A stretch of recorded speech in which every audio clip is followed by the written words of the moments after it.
Thank you so much. We'd like to begin now. Good morning and good evening to all the speakers who've joined us from different countries and different parts of the world. Thank you so much for taking the time. 70 years ago in 1949, the world didn't have a single so-called intelligent machine. And then 20 years ago, when the Matrix came out, simulated AI reality was just science fiction. And in that short period, we've gone to having artificial intelligence on our phones, our social media news feeds, and across our developmental and economic landscape.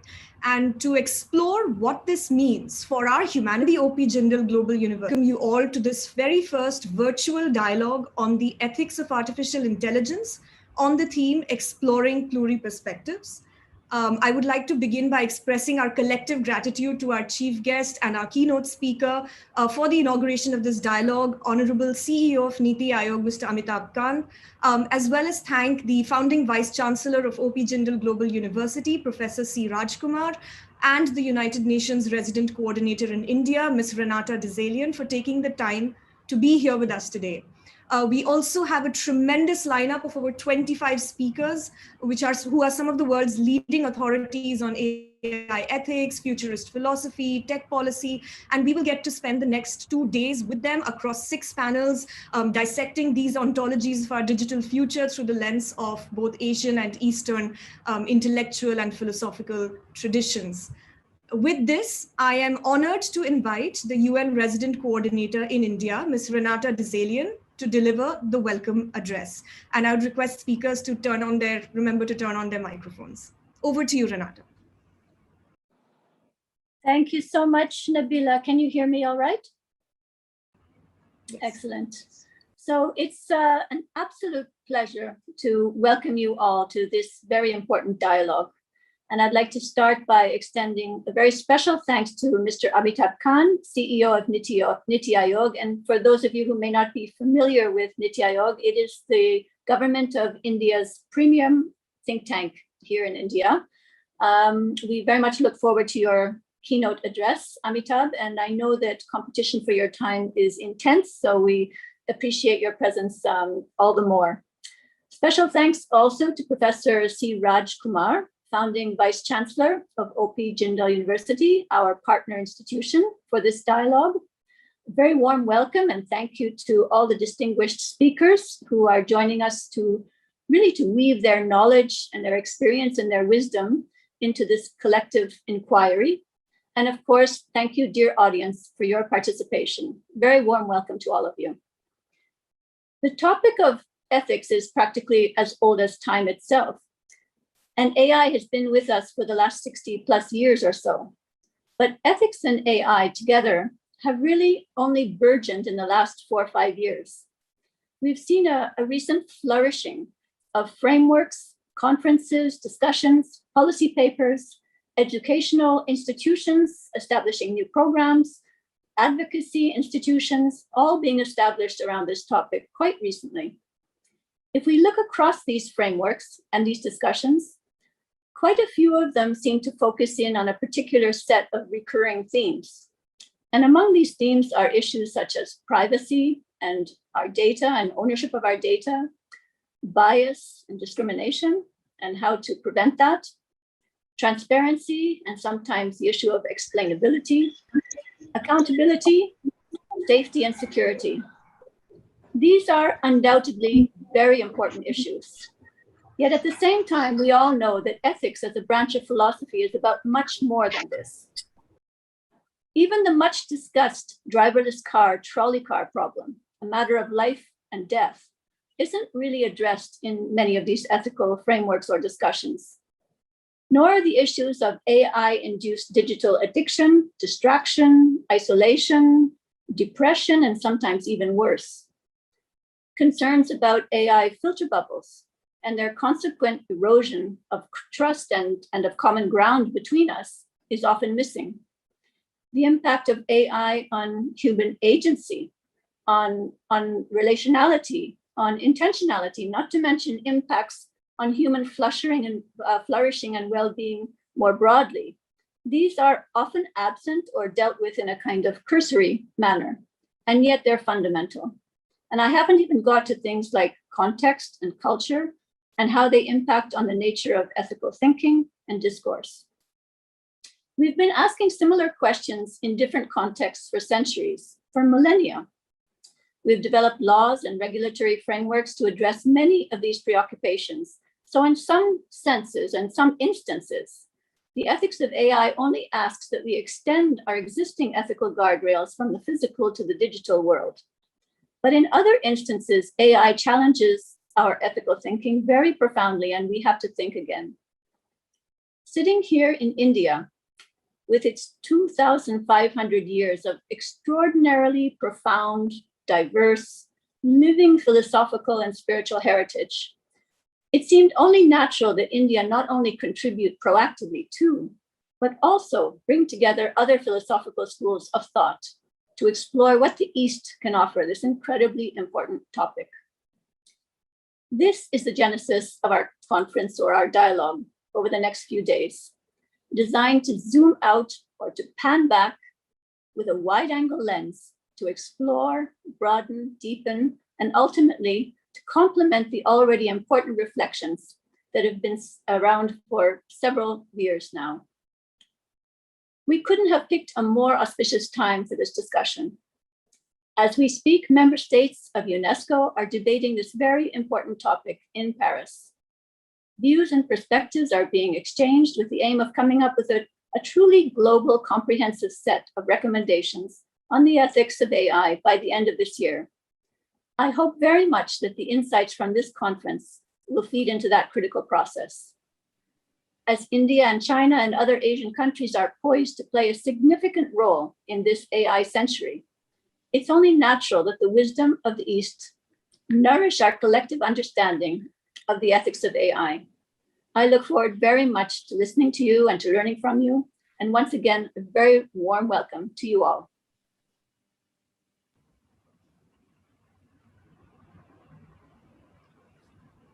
Thank you very much, Renata. It is now my privilege to invite our keynote speaker, Mr. Amitabh Kant, the Honorable CEO of Niti Aayog, a civil servant with a long and extraordinary career who needs no introduction. He is the author of landmark policies such as Make in India, Startup India, Incredible India, and he is the steward of India's initiatives, as Renata just said, on a responsible AI for all. Mr. Kant, welcome, and over to you.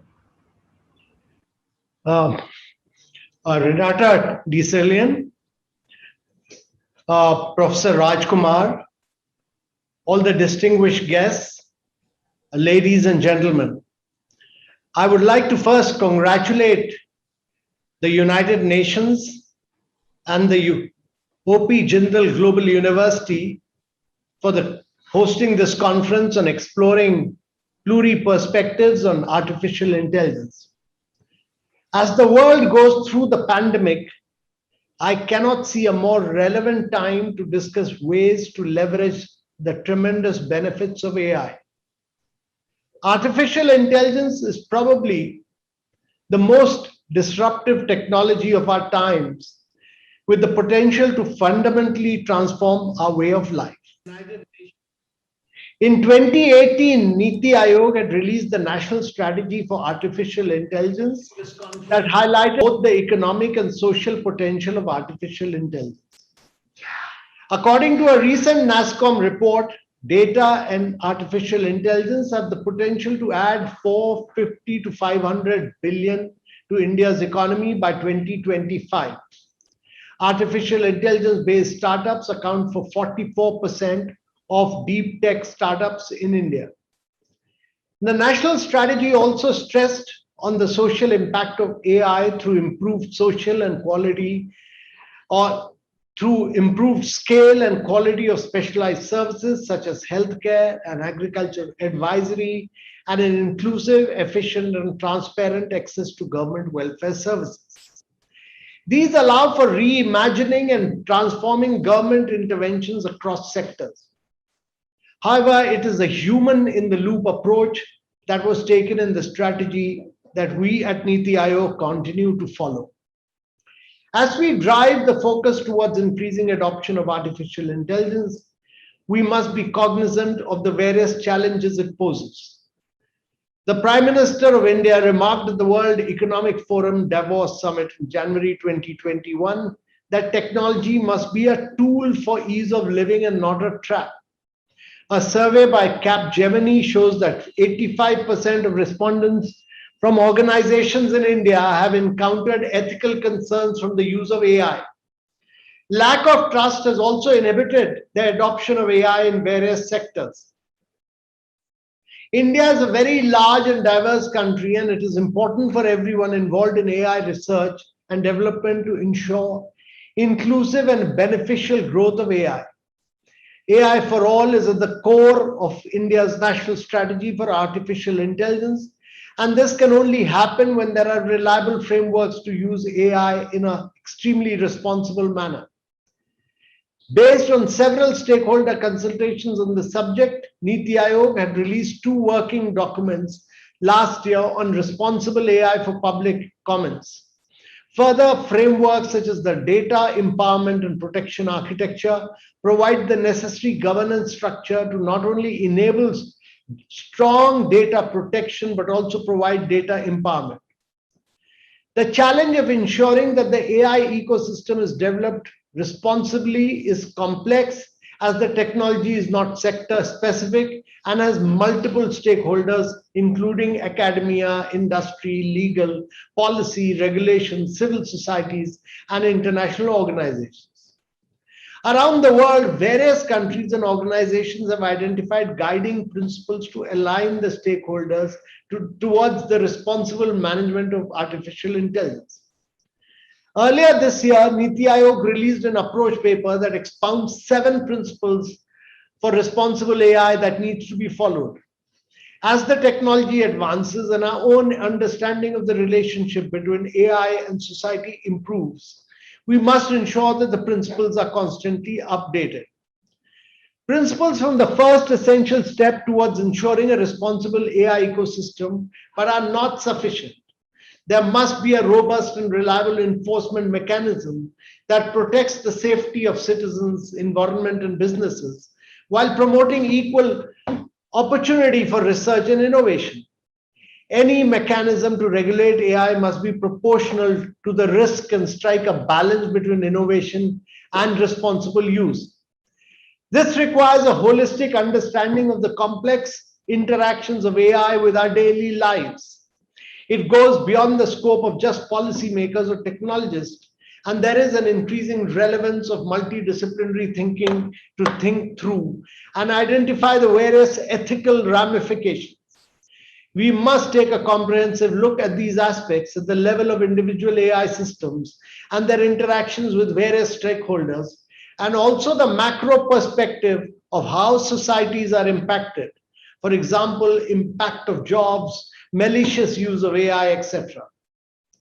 It is also important that ethical aspects of artificial intelligence must be embedded across the various stages of the development and deployment. There must be an ongoing monitoring of reliability of such systems, and mechanisms must be put in place to ensure ethics by design. Niti Aayog's approach paper on responsible AI presents one such framework for the considerations across the life cycle of an AI system.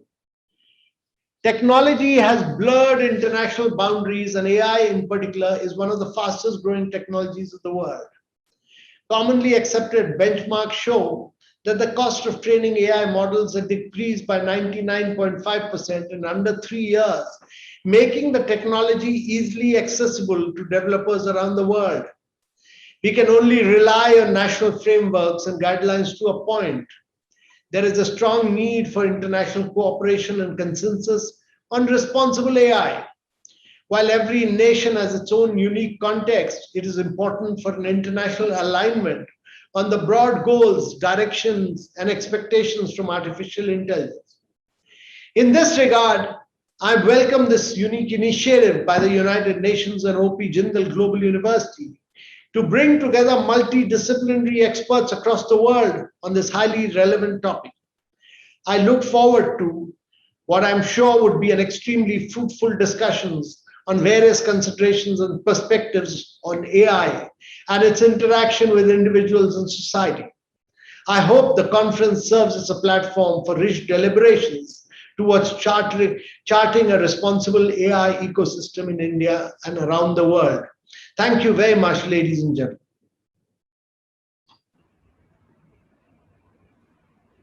Thank you very much, Mr. Kant, for your insights and for really shaping the agenda of this virtual dialogue going forward. I am now honored to invite to deliver the opening address for this inaugural session, Professor C. Rajkumar, the founding Vice Chancellor of OP Jindal Global University. Welcome, Professor Kumar. The stage is now yours. Thank you, Nabila. A very good evening, good morning, and good afternoon to everyone watching this from different parts of the world. Namaste from India. Welcome to the conference on ethics of artificial intelligence, exploring Pluri-Perspectives, organized by United Nations in India and OP Jindal Global University. I sincerely hope that all of you and your loved ones are keeping safe and well in these rather extraordinarily difficult times. Thank you for being with us today to discuss this very important topic on the reimagination of AI driven by plural philosophies of ethics. I would like to express my deepest gratitude to Ms. Renata Desalian, United Nations Resident Coordinator in India, and of course, Mr. Amitabh Kant, the CEO of Niti Aayog, for enriching the inaugural session with their perspectives and esteemed presence. Thank you for being with us today. I also want to mention that Niti Aayog, under the leadership of Mr. Amitabh Kant, has been at the forefront of a number of public policy reforms and initiatives, including its leadership in examining the issue of artificial intelligence and its broader implications for ethics itself. Now, most of the time, the issue of ethics, unfortunately, is kept at the back in terms of, addressing the public policy challenge. In fact, what we have seen today when it comes to use of technology and even in the context of social media, a lot of issues related to ethics come as a reactionary perspective. It comes too late in the day for us to think about it. So I'm particularly grateful to my colleagues, including Professor Sudarshan, Dean of the Jindal School of Government and Public Policy, as well as United Nations in India, for conceiving the idea of this conference and making the issue of ethics at the center as we think about the future of artificial intelligence. From Alan Turing's vision of artificial intelligence to the actual birth of it, to an AI winter in 1970s to 90s, to finally its utilization in every part of our personal and professional life today, AI has come a long way. A relatively young university like OP Jindal Global University, we have been using artificial intelligence for our entrance examinations, and we proudly mention the fact that our entrance examinations today in this world that is confronted with the pandemic is based on AI-enabled and remote proctored entrance examination. At the center of this AI technology is actually its ability to reach out and address some of the very critical issues that we are facing even during the pandemic, from transforming the productivity in industrial warehouses to being a member of households in the form of Siri and Alexa. AI is everywhere. However, like any other technological disruption or innovation of a new kind, one has always eventually had to go past the crossroad of ethical implications of the innovation. In fact, most of the time, we end up talking about ethics when we have already suffered the adverse implications of technology itself. So with AI seated in the concept of deep learning that enables machines to not only automate processes for efficient outcomes, but actually make its own decisions, makes AI only all the more vulnerable to the issue of ethics and responsible utilization. With ethical philosophers and philosophies being diverse across the globe, its implementation in a technology that is intelligent and self-sustainable becomes all the more complex. Therefore, we are at an important juncture to discuss as to how do we balance this transformation while maintaining the moral compass of artificial intelligence to make a scalable and sustainable impact. In fact, today we are challenged by a plethora of global issues, including the pandemic, which is also a public health crisis, but education, poverty, climate change, and many more, for which the United Nations Sustainable Development Goals have also been established to shape a positive trajectory in the evolution of humankind.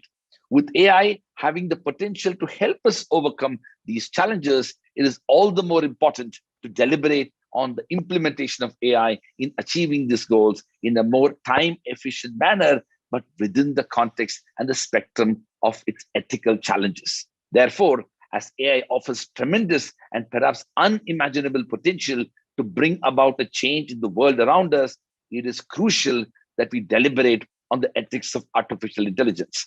I am confident that the discussions that happen today and will be happening tomorrow, focusing around reimagining humanity with AI, evolution of ethical machines, ethical AIs for sustainable development goals, and most importantly, exploring the pluri-perspectives of ethics and AI are going to be instrumental in shaping the future of artificial but ethical intelligence. On that note, I would like to conclude by saying that AI has become a part of our lives in multiple ways, and technology is growing rapidly. I also know that we are at the beginning of its evolution, and it is going to reimagine and transform humanity. At the same time, it is only human to fear the unknown of what AI could evolve into. Therefore, I am truly hoping that this dialogue will bring together some really interesting perspectives on responsible utilization of technology to advance and better our future in a positive direction. I look forward to hearing the diverse views and perspectives from some eminent scholars across the globe. And thank you for having OP Jindal Global University partner and having me part of this very important dialogue. Stay safe and stay healthy. Thank you. Thank you very much, Honorable CEO of Niti Aayog, Mr. Amitabh Kant, UN Resident Coordinator Renata, and Vice Chancellor Professor Kumar, that you were able to make time to inaugurate this dialogue. We could not have got off to a better start. And I think all of our upcoming sessions will be shaped by the course that you have charted here today. With this, we are now ready to launch into the very first session of this virtual dialogue, and we are well in advance of time. The first session is on the theme of reimagining humanity. Our panelists have now, three of our panelists have now joined. If we can give a few minutes of break and we can wait for Dr. Chinmay Arun to join as well. For the rest of the panelists who have joined, you would have noticed that your cameras and microphones are currently off. We would request you to turn them on as soon as you come on to the session and come on to deliver your remarks. Another small housekeeping announcement for me for the attendees who are joining us through the registration link. We invite you to, starting with this session, send us your questions and comments through the Q&A chat box. Our moderator and panelists will be able to see what you type, and we will take questions at the end of this session. As Renata mentioned at the opening, we have not scheduled any breaks between sessions to keep the agenda flowing smoothly, but we invite the attendees to please take breaks as you prefer. So without further ado, I am very pleased to invite the UN Resident Coordinator, Ms. Renata Desalian, the facilitator and moderator for this session, to lead our conversation. Renata, it's over to you. Thank you so much, Nabila. Welcome to our panelists and also to our audience for this very first session of this dialogue. In many ways, this session is perhaps the broader of the four sessions that we have. And unlike many meetings that I'm asked to chair where I'm actually trying to get people to focus on things, in this particular session, I invite you to spread your wings and to let loose, so to speak. I think the topic, reimagining humanity, is extremely broad. I shared with you in my opening remarks most of what I wanted to say, only that perhaps in terms of introductory to this particular session, that there's no question that AI can revolutionize things for the good. And many of the concerns that we have around it are justified, but they don't replace the fact that the potential for AI to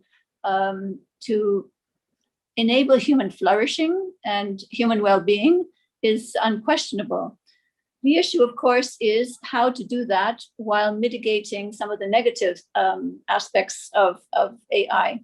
And some of these negative aspects have crept up and are more and more visible. I think many of them, for example, have sped up since the invention of deep learning some 12 or 13 years ago. And they're now ubiquitous. And so I think we have a feeling now that there's tremendous, first of all, there are many practical advantages, and yet we feel somehow that things are going on that are beyond our control. And certain elements of those things are of concern. And then when we think into the future, of course, we're asking some very profound questions about what does this mean? What does this mean for humanity? What does this mean for us as human beings? What does it mean for our relationships? What does it mean for our initiative and our sense of agency? And so in this session, we have 5 brilliant speakers from very, very different backgrounds. And I look forward to hearing from them from different perspectives, but always in the sense of how to help, how can their experience and their knowledge and their background help answer some of these big existential questions that we have with respect to AI. To start off with, we have Dr. Wendell Wallach, who needs no introduction. Dr. Wallach is the Senior Fellow at Carnegie Council for Ethics in International Affairs and the Emeritus Chair of Technology and Ethics Studies at Yale University. He has a long history. When I mentioned in my opening remarks that in the last 4 or 5 years, we've seen a flourishing of interest and activity in the area of ethics and AI, I think Professor Wallach may have smiled because his interest and his work in this field goes back many, many decades, perhaps to a time when the topic was extremely remote and maybe even considered a bit arcane.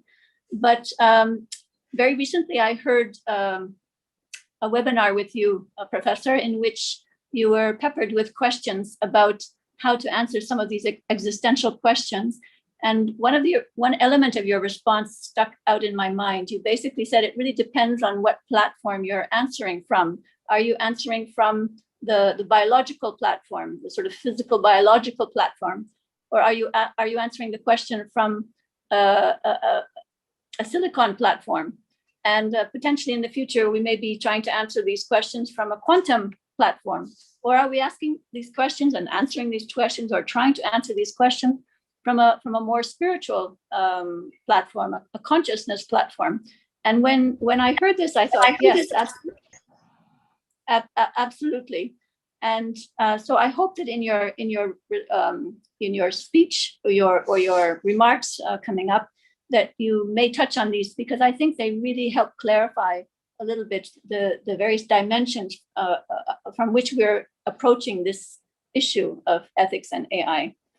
You wrote a book back in 2008 called Moral Machines, Teaching Robots Right from Wrong, which I think could not be more germane these days. And I'm sure you have some things to say about that. And so with that, I would like to just welcome you to make your special address. We are now pretty much on time, and in fact, a little bit ahead of time. And we have until 6:50 India time. So that's basically approximately 20 minutes. So Professor Wallach, please, the floor is yours. Thank you ever so much, Renata. I'm truly honored to be with you today. Let me open with a piece of history that will be well known to many in this audience. During the long campaign to free India from British rule, Mahatma Gandhi became frustrated when the campaign of nonviolence and non-cooperation he initiated turned violent, and the Congress Party which he led splintered into factions. After release from prison in 1924, he returned to his ashram.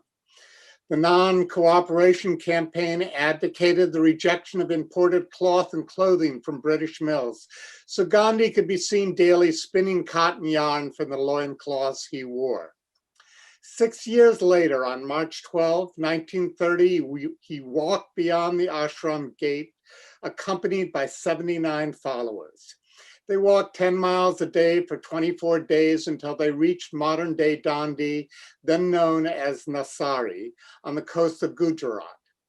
At 6:30 a.m. on April 6th, Gandhi collected salt water and through evaporation made a few salt crystals which were sold to a compatriot.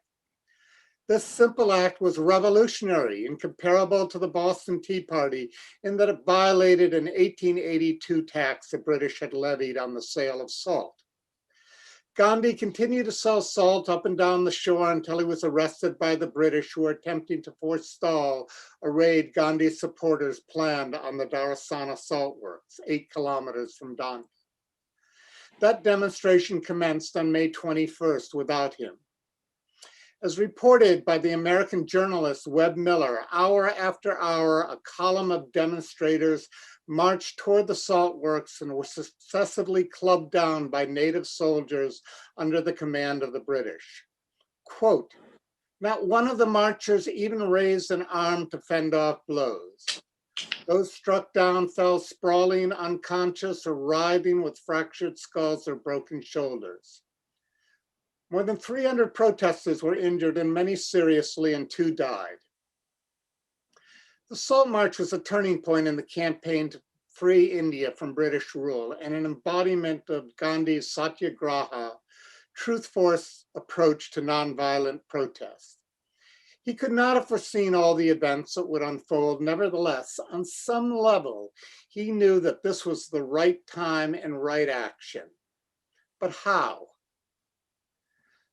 Through his followers' courage and commitment to nonviolent protest, they stripped the mantle of moral superiority from the British.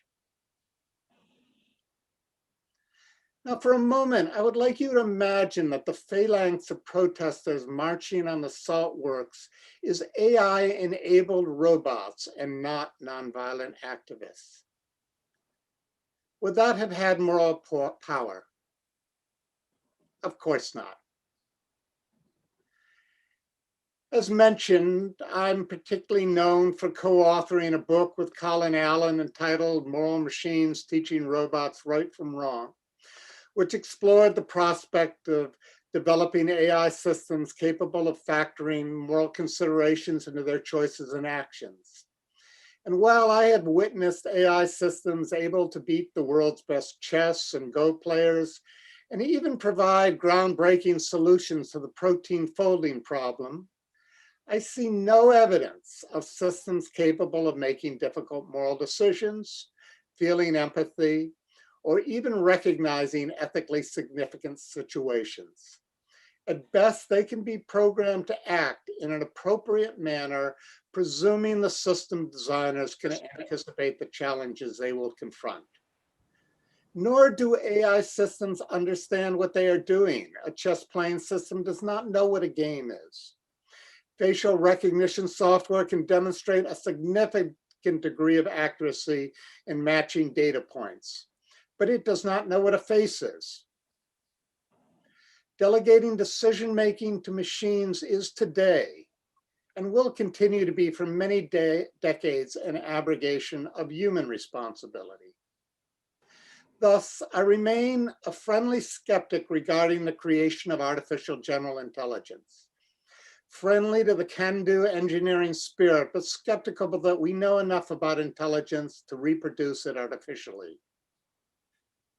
Nor do I accept that intelligence is the property of a single entity, either human or artificial. Intelligence is collective and participatory. No individual, artificial or human, has the intelligence to solve many of the grand challenges we confront.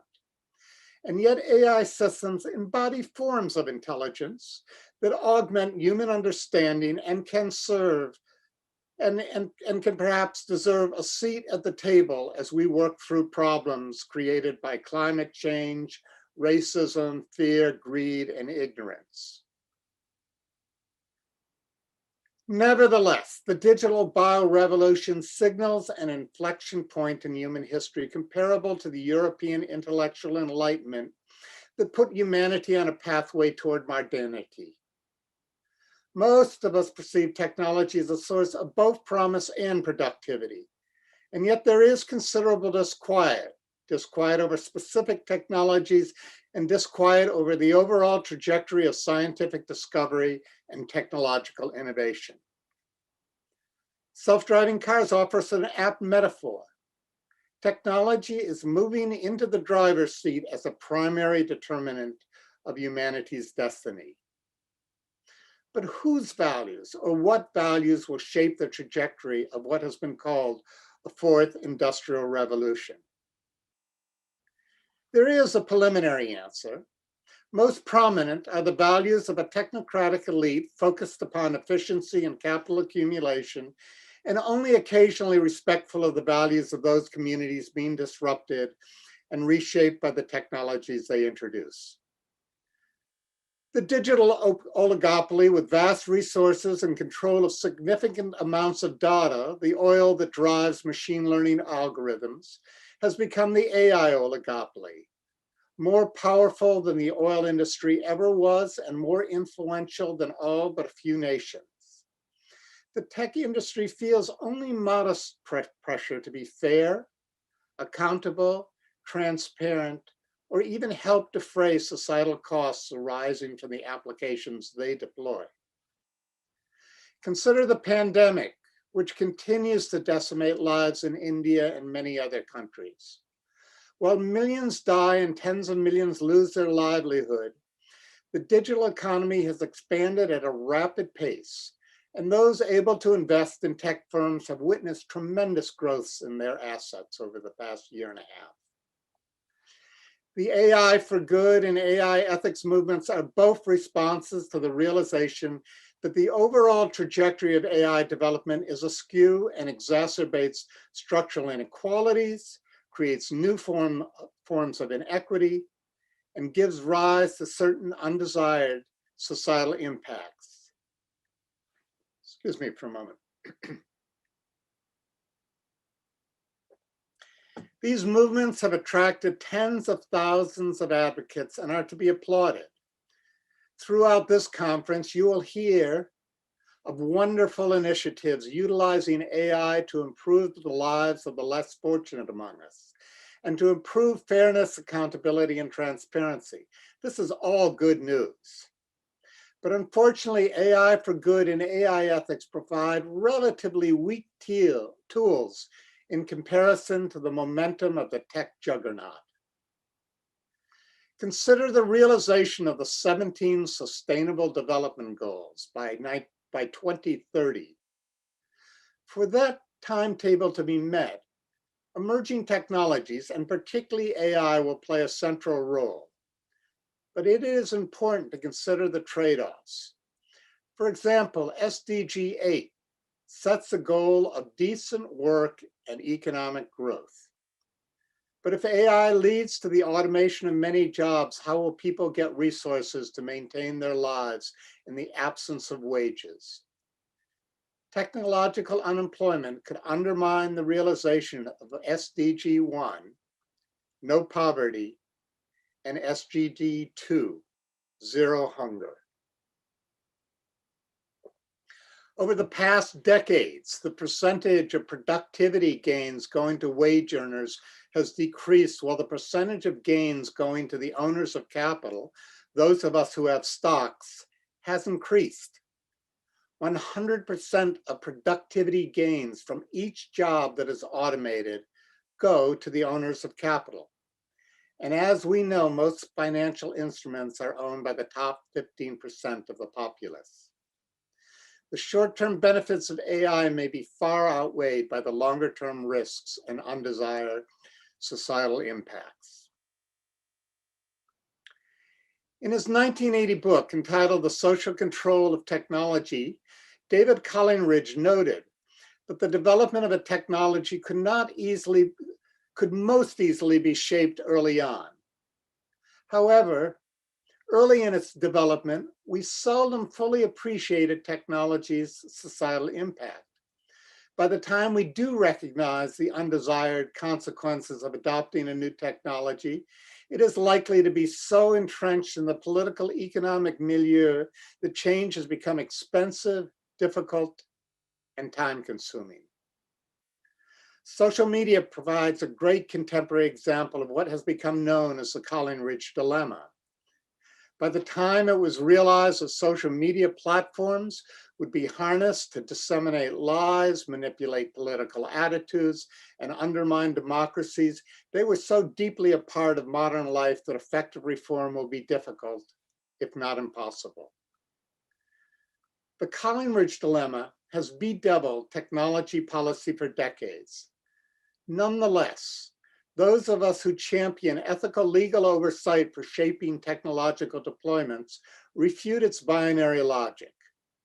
Before a new technology such as the cell phone or social media becomes fully entrenched, scholars and social critics who are paying attention do often recognize its downside and propose creative means to mitigate its overall impact.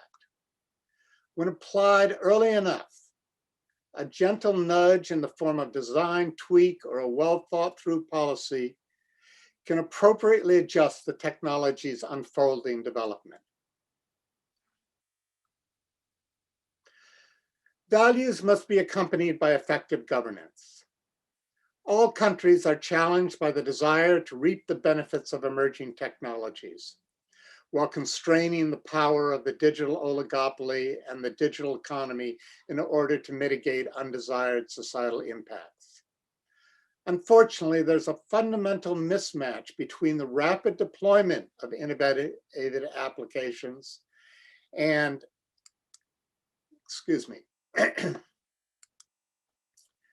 and the traditional slow pace of putting standards and effective governance in place.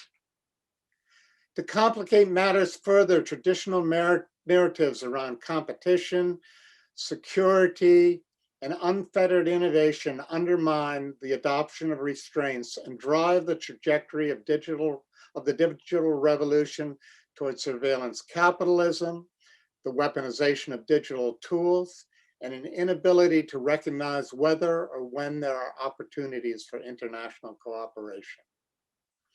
We are entering what the sociologist Jürgen Habermas named a delegitimation crisis, where citizens lose faith in their governments to solve their problems. Specific policies, such as a treaty to limit the deployment of lethal autonomous weapon systems, are needed. But just as important is the development of new approaches to governance that will be agile and adaptive, increasingly reliant on soft law, which includes standards, laboratory practices and procedures, and even well-crafted insurance policies, and have meaningful multi-stakeholder input. The management of AI requires a global governance network, including bottom-up representation from stakeholder networks that send their own representatives to national and international bodies. I'm pro-technology and recognize our dependence on technology-enabled solutions. Nevertheless, a serious course adjustment is required. Perhaps a value reset, well-designed policies, and governance reforms can nudge the technology trajectory onto a sustainable path. But to date, there is no evidence that these approaches will be fully embraced. We need a salt march moment in shaping the trajectory of the bio-digital revolution. But have we nurtured the kinds of understanding needed to even recognize a critical moment, or the presence of mind to know when and how we must act? Might you or one of your students be the person who perceives an opportunity to bend the course of our technological future toward a gentle nudge for a more sustainable and meaningful future? Thank you.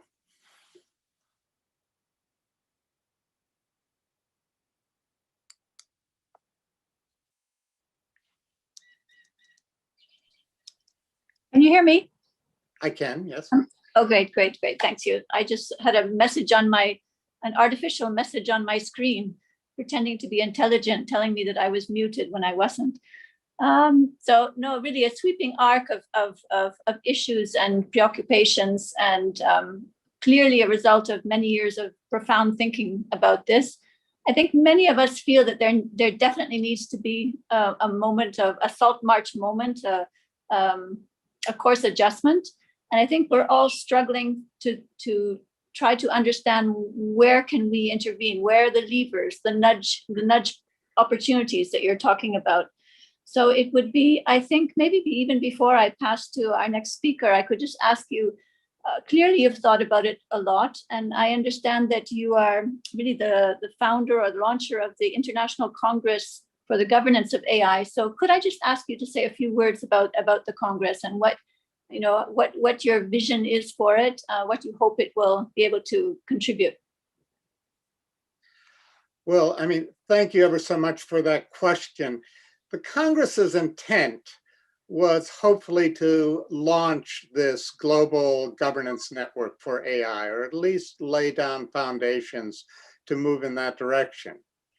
We were scheduled to meet in Prague in May 2020. And as you can imagine, that unfortunately had to be canceled.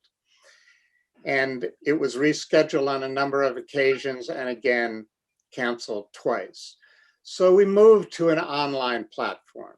And we did have 2 sessions, both of which were over the past month and a half and can be viewed on the Carnegie Council for Ethics and International Affairs site. They can be viewed as sessions or listened to as podcasts or even read as transcripts. And they were a means to cover at least what some of the primary concerns that arose. So one session was 2 hours on the various initiatives that have been set in motion for the governance of AI and whether those initiatives can work together, can cooperate together, and whether there is truly a prospect for the international governance of these emerging technologies. The second session looked much more at the various multi-stakeholder networks that need a voice in this process.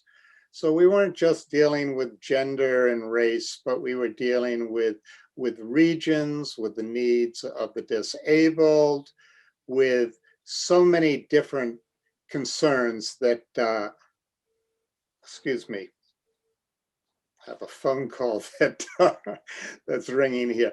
So many other different concerns that might be part of that network. But I would say that the pandemic in some ways has been a setback to the International Congress for the Governance of AI. I don't know whether it will continue as that platform or not, but at the Carnegie Council for Ethics and International Affairs, we have started an outgrowth of that, which we call the AI and Equality Initiative. And the AI and Equality Initiative is very much a little bit of what I talked about in the end. How can we think creatively about why international governance mechanisms have failed? And do we have proposals that can be thought through and enriched in order to put effective governance for the 21st century in place?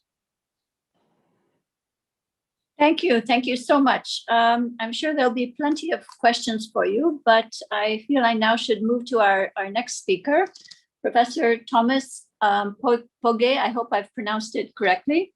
Professor Pogge is the professor of philosophy and professor of political science at Yale University.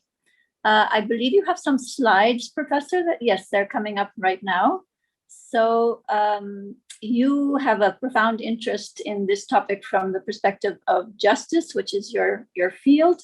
And when I Wikipedia'd you, I found that you are a disciple of John Rawls and profoundly influenced by Immanuel Kant. So we can't wait to hear what you have to say about ethics and AI. Over to you, Professor.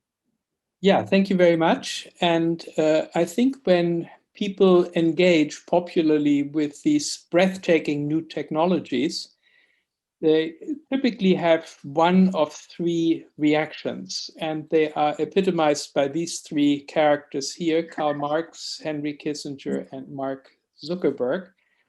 The first one, the Marxian reaction, is basically to say this is an incredible opportunity for getting rid of all sorts of labor and making life much better for human beings. Productive forces will grow, the springs of social wealth will flow much more abundantly. And in the end, we can have a communist society, a society in which people work only if they want to work, and in which all needs will be fulfilled and everybody can contribute according to their abilities, and everybody can be participating in the social product according to their needs.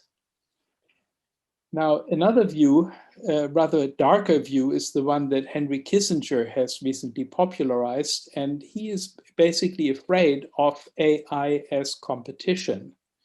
So he says that AI, unlike any other machines and any other forms of automation, AI can deal with ends.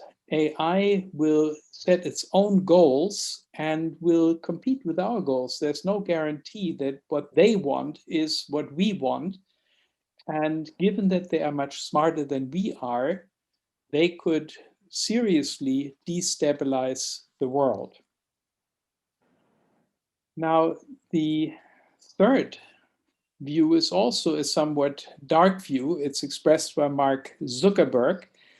He is the, of course, CEO of Facebook, the founder of Facebook. And Zuckerberg basically had this idea that you can use AI to manipulate people. You can collect a huge amount of information about them.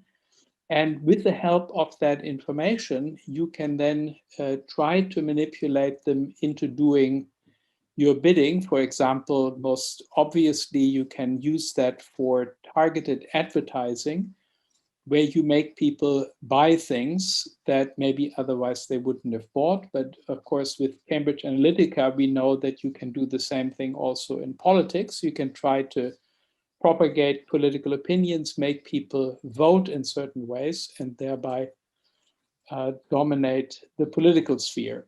This is the worry that I share and that I want to explicate a little bit. So think about a game that is played by an AI. So you are an AI and you are entirely dedicated to playing one human being. So you're given the task to work on one human being and bring that human being under your influence to the extent that you can. We call this person Nihal, which I'm told is a name in India that you can use for both men and women and for people of all different religions. I hope that's right. So you are supposed to learn to influence Nihal's decisions. In order to do that, you can collect all the potentially relevant big data that are available through the internet. So everything that the internet knows about Nihal, of course, you have access to, you can collect that, you can find that information. But you can do more than that. You can also monitor all of Nihal's internet activity. So whenever Nihal is on the internet, in whatever shape or form, you are right there with him or her, and you are witnessing whatever he or she may be doing. You can also co-influence what appears on Nihal's screen. So you can, reacting to his inputs or her inputs, you can select, or you can even very quickly compose advertisements that appear on the right side of the screen. So this is AI, they can act very, very fast. And so they can even make an ad in response to stimuli that are inputted by Nihal. You can, of course, which is already done quite frequently, determine the order of websites that are listed for Nihal's searches. So in what order they pop up, you can make certain things salient, and you could put other things at the bottom of the queue so that Nihal will never ever find them. And you can also fast create high-ranked websites in Nihal's search results. Again, AI is very, very fast. You can manufacture a whole new website if Nihal is looking for something and you want to influence him or her in that way. Now, one further factor is time. You get to start very early. So when Nihal is beginning to play with computers, is beginning to use the internet, you are right there, not only learning everything that you can about Nihal, but also, of course, influencing him or her in the ways that I've suggested. You can observe and you can influence over many, many years how Nihal's thinking evolves. And then you have another advantage, and that is you've got peers. You're not the only AI around. You have colleagues, you have peers, and these colleagues are doing exactly what you are doing, except with another human being. So it's their task from an early age to monitor their particular human being and to collect data and to try to influence and gather experience. And you can learn from that. You get plugged into these other AIs and so learn much more about human beings in general, about how human beings respond to situations that maybe Nihal has never been in, but that other human beings have been in. And so you get additional information there. And you can finally also collaborate with your AI colleagues. You may, for example, collaborate with them by asking them to influence their human being in such a way that that human being then influences Nihal. So I've written that here with the arrows. One AI asks another AI for assistance, asks AI2 to influence its human being so that that human being then may influence Nihal, your human being, in the desired direction. Now, this sort of collaboration among AIs would be especially effective if you and your AI colleagues had highly compatible ends.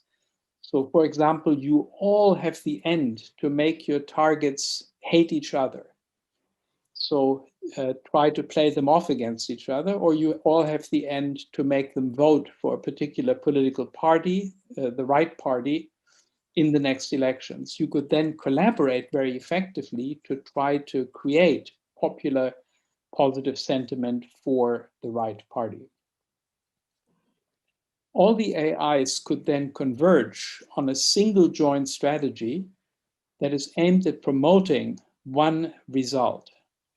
That there are two factions that hate each other, or that everybody loves the right party, or whatever that one right result is. And then, of course, we can take away this artificial distinction of different AIs, each one devoted to one particular human being. And we can just say we have one single mega AI, one super duper computer that handles all these different individual human beings simultaneously, plays simultaneous chess, so to speak, with all these different human beings. Now, I conclude, political power grows out of the barrel of a gun, said Mao Zedong in 1938. The pen is mightier than the sword, we learned from Edward Bulwer Lytton in his play Richelieu. And what I'm saying is that AI is probably vastly more powerful as an influencing tool than either the gun or the pen. And that is so because of these tremendous capacities that it has to use vast data, including enormous amounts of feedback, to exert sustained influence over long periods, always influence exerted with the benefit of feedback, seeing how the last time I tried to influence, how it worked out, and then trying to do better next time. Is the capacity for acoustic separation, that is to say, micro-targeting. AI can tell each individual person different things from what it tells other people. Each one can get their own messages, can be influenced in a way that is uniquely optimized to that individual human being. And then you can have target differentiated coordination. That is to say, you can play a joint strategy influencing all the different human beings differently in such a way that you get a global result that you are aiming for. In the end, I think AIs will know human beings better and will influence them more, much more, than their own parents, their own spouses and best friends do. In fact, AI will heavily influence whom we marry and are friends with in the first place. Thank you. Thank you very much, Professor. You're leaving us with a weighty idea of what the future holds for us. I'm wondering if I could just ask you one question before we move on, which is, given the business model that underscores these big tech companies right now, and which to some extent is responsible for some of the phenomena that you just described, do you think it's actually possible to move towards a more ethical AI with the current business model? Or do you think that, yeah, so I'll leave it there. Over to you. Yeah, I think that depends a little bit on what you mean by possible, right? It is certainly possible to regulate and constrain these technologies. Theoretically possible. Whether it's politically possible is the big question, right? The opportunities for politics to take advantage of this technology to manufacture consent, to manipulate people, are enormous. And first of all, any politician, or many politicians, let's be more polite, will want to use that technology for their own benefit. Governments may want to use it. And here comes in the second and even more frightening aspect. That is, of course, governments compete with each other. And if my government, if we can manipulate our people and make sure that we are supported by enthusiasm and consent from our populace, then we are stronger in the international game of politics than another government that may have to contend with a lot of opposition at home. So in the competition among states, it's very likely that those states that can manipulate their populations into strong support of their policies will do much better than states that do not have that ability. And that's why I think that governments will be very reluctant to tie their own hands and not use the potential that AI provides. So just a follow-up question. If we hope that AI will be used for shared good, and if we want to mitigate some of the potential harms that we already see currently, where are the entry points, do you think? I think for the reasons that I mentioned, this has to be an international undertaking. It will be very difficult to have constraints in one country and have these constraints stick if other countries do not play along, if other countries go forward with the technology, manufacture consent, and abuse it in the ways that I've outlined. And this has to be done relatively quickly. So we need something like an international conference where the major powers come together and have a kind of disarmament agreement where they agree to keep this technology under control and not to abuse it in the ways that I've suggested they could potentially do. Thank you so much for your views. I'm sure more questions are to come. Our third speaker, unfortunately, as to the program, our third speaker is unable to join us.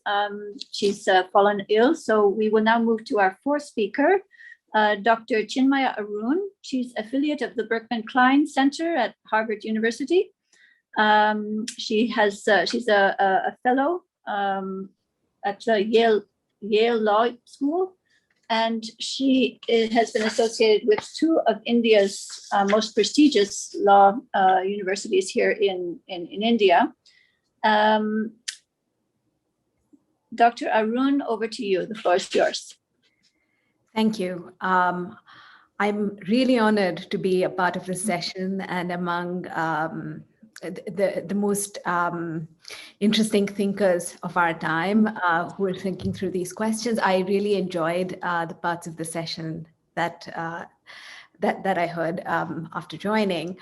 And so really thank you for having me. It's also very special to be a part of an event co-hosted by Jindal University, which is one of the world's leading institutions, and it's based in India, which sort of ties in well with where I will be coming from in my remarks. I greatly appreciate what both speakers before me have said, and what I would like to do is drill a little further down into the role of power and the particular global dynamic of AI that exacerbates equality in the ways in which Professor Wallish highlighted in his special address. Specifically, I'd like to point out that we're not only faced with a powerful oligopoly, as the special address so vividly described it, but also one that is centered in a society that is very different from ours. And here, when I say ours, I mean the Indian society, but I think that it's also fair to say that other societies in what used to be known as the Global South, that is now called the majority world, as Shahidul Alam pointed out, it is. And so we have countries in the majority world, including India, that have societies that are very different from those that inhabit the imaginations of the people that are designing the technology and framing the data sets that end up impacting all of us. These companies that are based in largely the United States, but what many describe as the Western world, some of whom are now actually based even in China, are dealing with societies that are dramatically different from the ones that they engage with through their business. They form relationships with states and with local companies. Sometimes they extract data directly towards the machine learning that trains their AI. And sometimes they extract it through old data sets that are held by the state or by local companies, but that were also framed with their own politics in mind, and framed at a time at which there was no anticipation that they would be used in the ways in which they're being used right now. And so the question that I would like to put before you, it's a provocation really, is what does this mean for societies like India? And I'd like to engage with this question really from 3 points of view for now. One is to invite you to consider the process of datafication, because the data that the companies use, these big data sets, they're not real information about the world. They're a way of describing the world for which choices are made. The second is, what are the implications of the increasing use of AI to provide private but also public services? And how does that affect equality and power? And the third is that, what is the role of legal frameworks, and how can we work to construct them in a way in which they support equality, democracy, and human autonomy, instead of entrenching the problems of power that are already surfacing in the context of AI. And so, to begin with datafication briefly, I think that it's worth considering, one, the implications of misdescription or non-description of a people in a data set that is then used to train used for machine learning, and that ends up impacting human lives. I don't know if you have read Safiya Noble's work on the Google algorithm and the way in which it would react to keywords about Black women or Black girls, and how it was dramatically different when other races were entered into the algorithm. Others have pointed out that the very framing of a data set, so for example, the encoding of gender as male or female, can end up erasing people that don't identify as either. We know in India that the reflection of proxies that indicate someone's caste can exacerbate inequality. And we know increasingly from watching the web-based platforms that sometimes the use of old data sets or of correlations that a human being cannot control can result in a vulnerable person suddenly seeing the picture of someone who tried to harm or kill them show up in a social media feed because the social media company made the connection between them and a place or them and an institution. And that old data has not been erased from their life, even though they have made an attempt to make a new start. And so there are many ways in which the use of data sets in ways that are opaque or that are framed in ways that don't fully understand us can affect people. And it's more so when the data sets themselves are framed and the data is extracted by people who don't fully understand the society that they're dealing with. India has actually had an episode of this in the past when the British were trying to collect data to understand India. They did it in terms that they understood, but that weren't adequate for making Indian society truly legible. Chris Bailey writes about this. He also writes quite profoundly that the British would use intermediaries to try and gather the data for them. And the intermediaries often did not have an interest in describing the societies that they were dealing with fully. And I think that issue comes back again to trouble us as we deal with the question of companies from outside, either directly accessing data or doing it through government or private intermediaries. Again, the question comes back to how does human autonomy reflect in this, and how do we make sure that people are described in ways that they are comfortable with, that affects reality, and that does not share more than they are comfortable with sharing, because it turns around and affects them in ways that they cannot anticipate. I'm going to tell you one funny story before I move on, which is that years ago, when I was navigating India through the use of Google Maps, one of those people that can't find her way out of her own neighborhood without an American company's map, I would find that Google Maps would sometimes mark out streets as safe for quick travel. And then I would go into those streets and find that they're full of cycle rickshaws and cows and other things that Google Maps didn't know how to record at the time. And so it's a small and slightly silly way, but it is indicative of how a technology from outside cannot always fully understand the local. I quickly want to flag two more things to you, and then I'm very eager for the conversation that will follow, which is that we are increasingly seeing AI and machine learning being used in public services and being used via private companies, really, because there ends up being a public-private contract for things like smart policing. More recently, the Indian judiciary is apparently using AI for its judges in ways that aren't entirely clear. And that's interesting because the use of AI in public services affects people's intimate lives in ways that they can't control and they can't decline. And so I think that raises a lot of questions about democracy and the ways in which we can make sure that people have more of a choice and more information and autonomy in the ways in which both data sets and what algorithms do with them affect them. And then finally, I also wanted to discuss the role of law in supporting a regime like this and in influencing who holds power, the technology companies or the people. Amy Kipchinsky has written a powerful piece recently about the US law on trade secrets and the ways in which that enables companies to hold on to what is being referred to as the black box, the use of data sets and algorithms to produce particular results. And I think that it is worth thinking about how we can design technology and law frameworks, including international ones. For example, international agreements right now focus on free flow of information and exchange of data.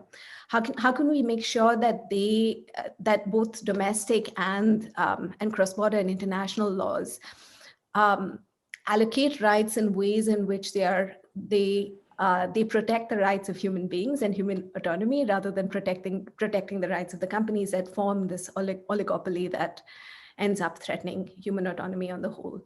And I think that towards this, Indian philosophy offers us a lot to work with, from Buddhist and Jain conceptions of do no harm to Amartya Sen's theories of capability that focus on finding ways to empower people. And I'll leave you with that thought, and I look forward to the discussion that follows. Thank you. Thank you so much, Chinmay, for your remarks. We have a number of questions coming in, and so I thought I would just, first of all, thank the audience very much for contributing with their fascinating questions. And I thought I would just pull one out for you, if you don't mind. We'll come back to more questions in a minute. There are several about multinationalism. Okay, here's one, if you don't mind. If AI ethical movements are putative and weak, what can accord proportion to the AI juggernaut, a corollary of the fourth industrial revolution? What would it take to change things? I wish I knew the answer to that question, but thank you for asking. Let me give you maybe a small example to highlight the problem from something that happened recently. I'm skeptical of, as skeptical as Professor Wallish of the AI ethics movement, because I think that the incentives are stacked in a way in which there is no reason really for companies to choose to give up their fairly extensive power in favor of human autonomy. So recently, the Facebook Oversight Board, which is Facebook's own very expensive self-regulatory body that is permitted to ask Facebook questions about its decision making. The Oversight Board looked at how the company handled the case of Donald Trump. One of the interesting things that it did in that case is it asked Facebook to share data about the ways in which its algorithms target hate speech and who looks at them. And it's interesting that Facebook refused to answer the question. And you consider that this is a body of renowned experts, former heads of state, editors of The Guardian, that Facebook itself has invested a huge amount of money in, and who have signed non-disclosure agreements, I believe, so that they can't necessarily share all of the information that the company shares with them. And even with that body that had so much promise, the company refused to open the black box. I think that tells us that self-regulatory solutions are not going to work, and that the only way to cope with the AI juggernaut is for states to decide that they choose to support human autonomy and to come together and to use law to regulate the companies. I think it's my opinion that is the only way in which we will ever redirect the juggernaut in more constructive directions. Chinmay, thank you so much. You've been inspiring a few others to ask more questions. So forgive me, I'm going to ask you a second question coming from our audience. If we assume a wholly homegrown Indian company develops an excellent new Facebook, do we anticipate that they will somehow do more justice to the society they cater to? And you have to answer yes.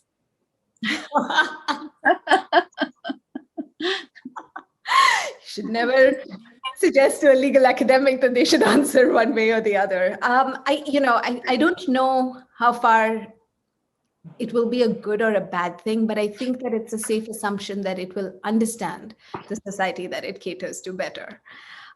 What outcome that might lead to, I don't know. I do want to caveat that by saying that India is a very big country, and so such a company might, for example, understand privileged caste people better than it understands, marginalized caste people. So it's worth noting that too. That was not a yes, but I'm sorry. And I'm sure it will know how to record the cows and the rickshaws on the road a little bit better than Google Maps. Yes, I expect it will get the cows and the rickshaws on the road. The question is, will it get the buffaloes on the roads that are less trodden? Yeah, but that would be interesting to see if it should ever happen. Thank you so much. I will now turn to our fourth speaker, Dr. Ahmed Bawa. He is the CEO of Universities South Asia. He is a physicist by training. He's a lecturer in astronomy and theoretical physics. He has worked quite a lot in the area of education as well, and science and society. And more recently has written on the issue of child neurology, and particularly child neurology as impacted by AI algorithms. So with great pleasure, I invite you to speak, Dr. Bawa. Thank you so much, Renata, and I'd like to thank you for the invitation. It seems like I've been invited on the wrong pretenses. I've never written on child neurology, or so I'm really a high education specialist and a particle physicist. So I hope that I don't disappoint you in this. Having said that, I'd like to thank you for the invitation, but also to thank Jindal University, and especially Professor Raj Kumarai. Was on a joint panel with him just a few weeks ago, so it's very nice to be back here. I'm going to come at this largely from the point of view of the kind of artificial intelligence and development, if you like. I mean, that's going to be the angle that I'm going to come. And I'm from South Africa, really, not South Asia. So it's a voice from the African continent, if you like.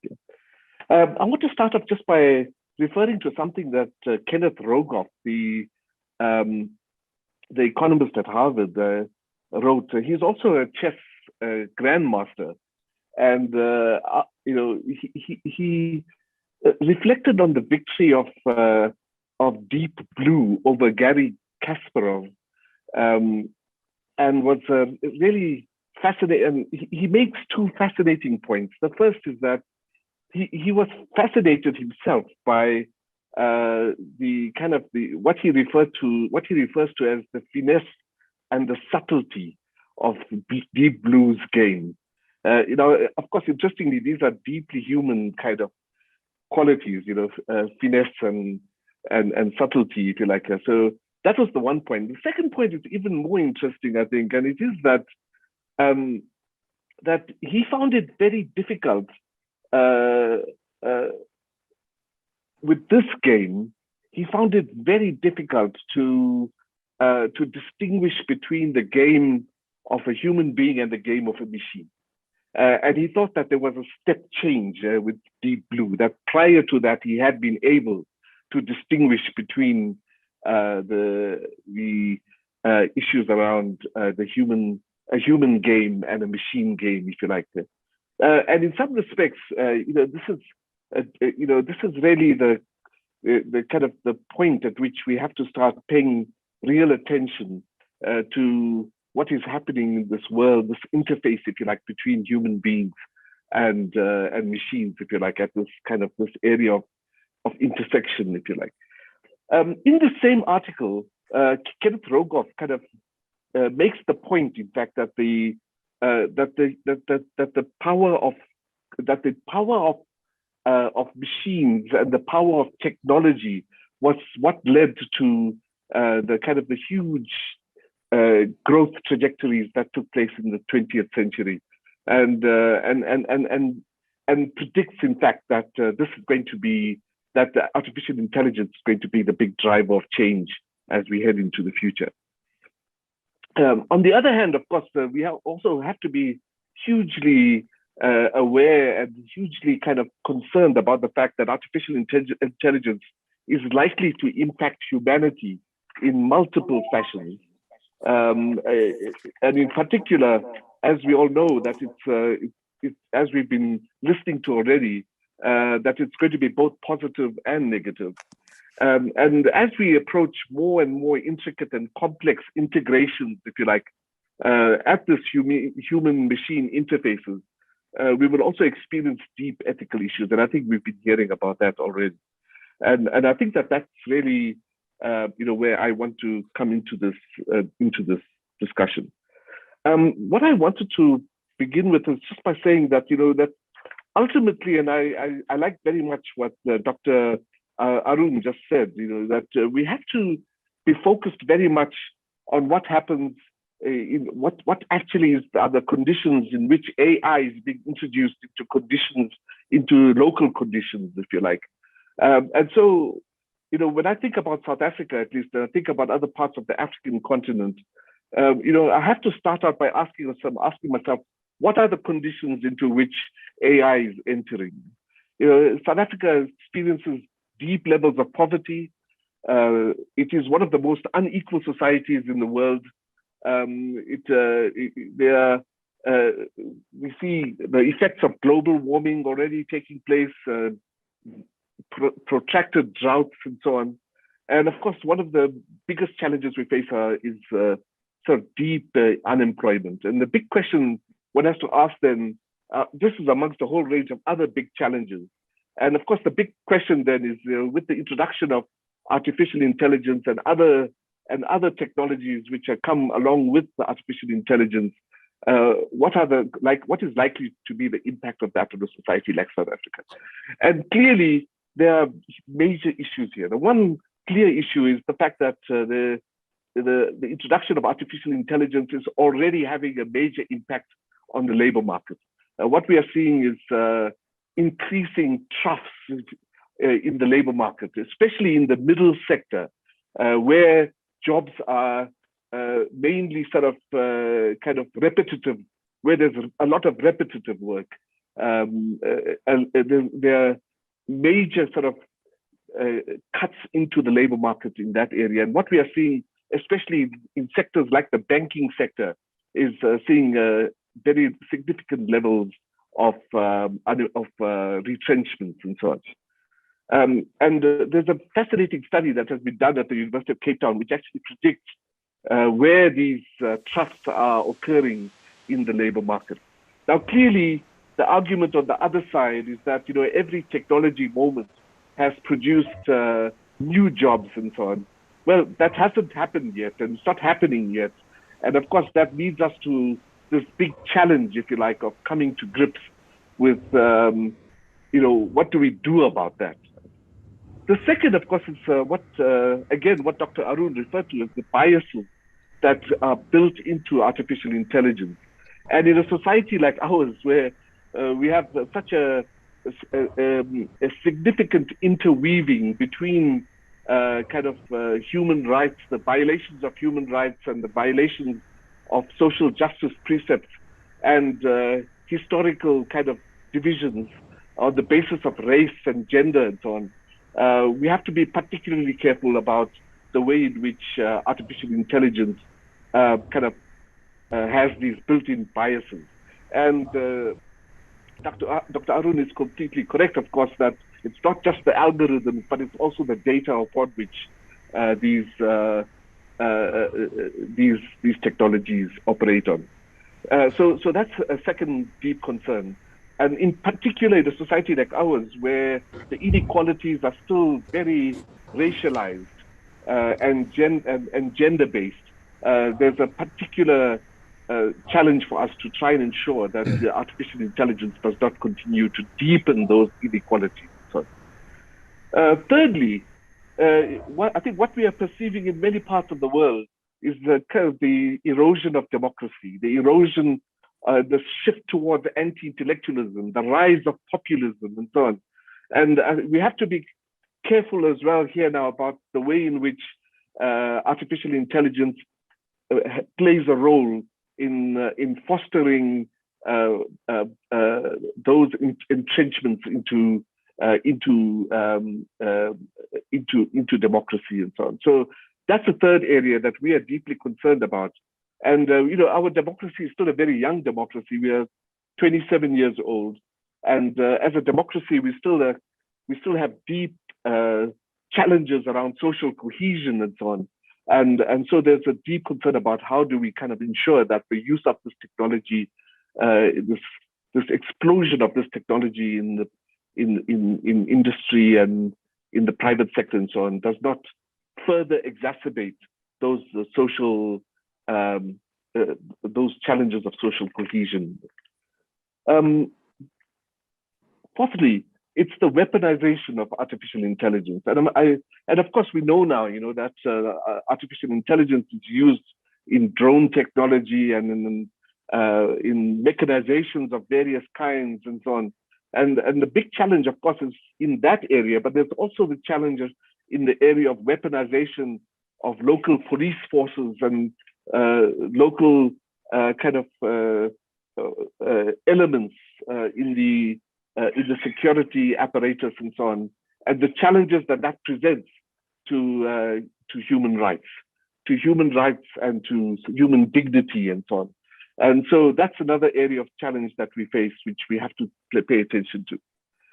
So it seems to me, at least, that we have one of two options. The one is to say, let's wait until there's some kind of global, what do you call it, some sort of global coming together, some kind of global convention that allows us to kind of bring together all the different parties to try and understand how to build an approach to this. And there's another approach, it seems to me, which is to try and understand long before we get to what is often referred to as the point of singularity or something like that, that as we build up to that there might be the possibility for us to work on the ethics of artificial intelligence in leading up to that point of singularity, so that we do not wait for the worst possible outcome, but that we look at a step-by-step approach in addressing the issues of the ethics, and to interweave into that discussion around the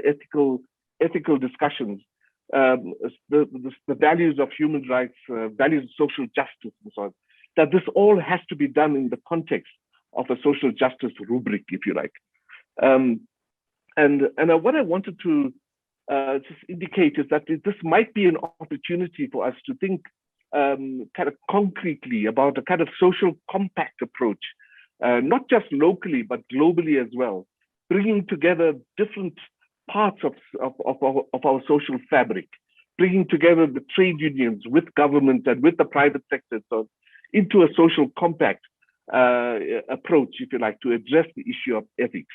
Because if we don't do that, what will happen is that there'll be kind of the dichotomy, if you like, of government control on the one hand, private sector avariciousness on the other hand, and these not being kind of compatible with each other in some situations, and in other situations having the government actually work hand in hand with the private sector and with global corporates and so on. So it's this idea of adopting a kind of social compact approach. And what I'm pleased to say in South Africa is that the trade union movement, for example, is very integrally involved in engaging the issues around the ethics of this new moment in which we are sitting. And I think what I'd like to just end off by saying is that what we face with the artificial intelligence seems to me is that whereas human intelligence is based on the potential to operate on a platform of consciousness and unconsciousness into which is interwoven kind of an ethical frameworks of different kinds and so on, which doesn't necessarily mean that human beings are all ethical.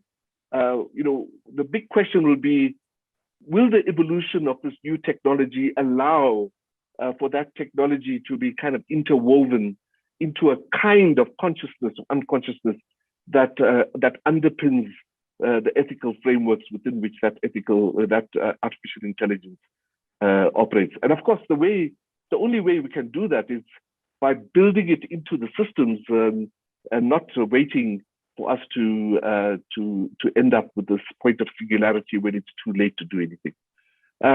just some broad thoughts from my end. Thank you so much. Thank you so much, Dr. Bao. I really appreciate your insights and your reflections there. I think, and thank you for also ending with your thoughts about the future and also the potential for humanity to really, how should I take things into their own hands and make AI something really for the global good. I think, let me just ask you, first of all, you mentioned the need for some kind of global compact. I mean, that is exactly what UNESCO is striving to do right now.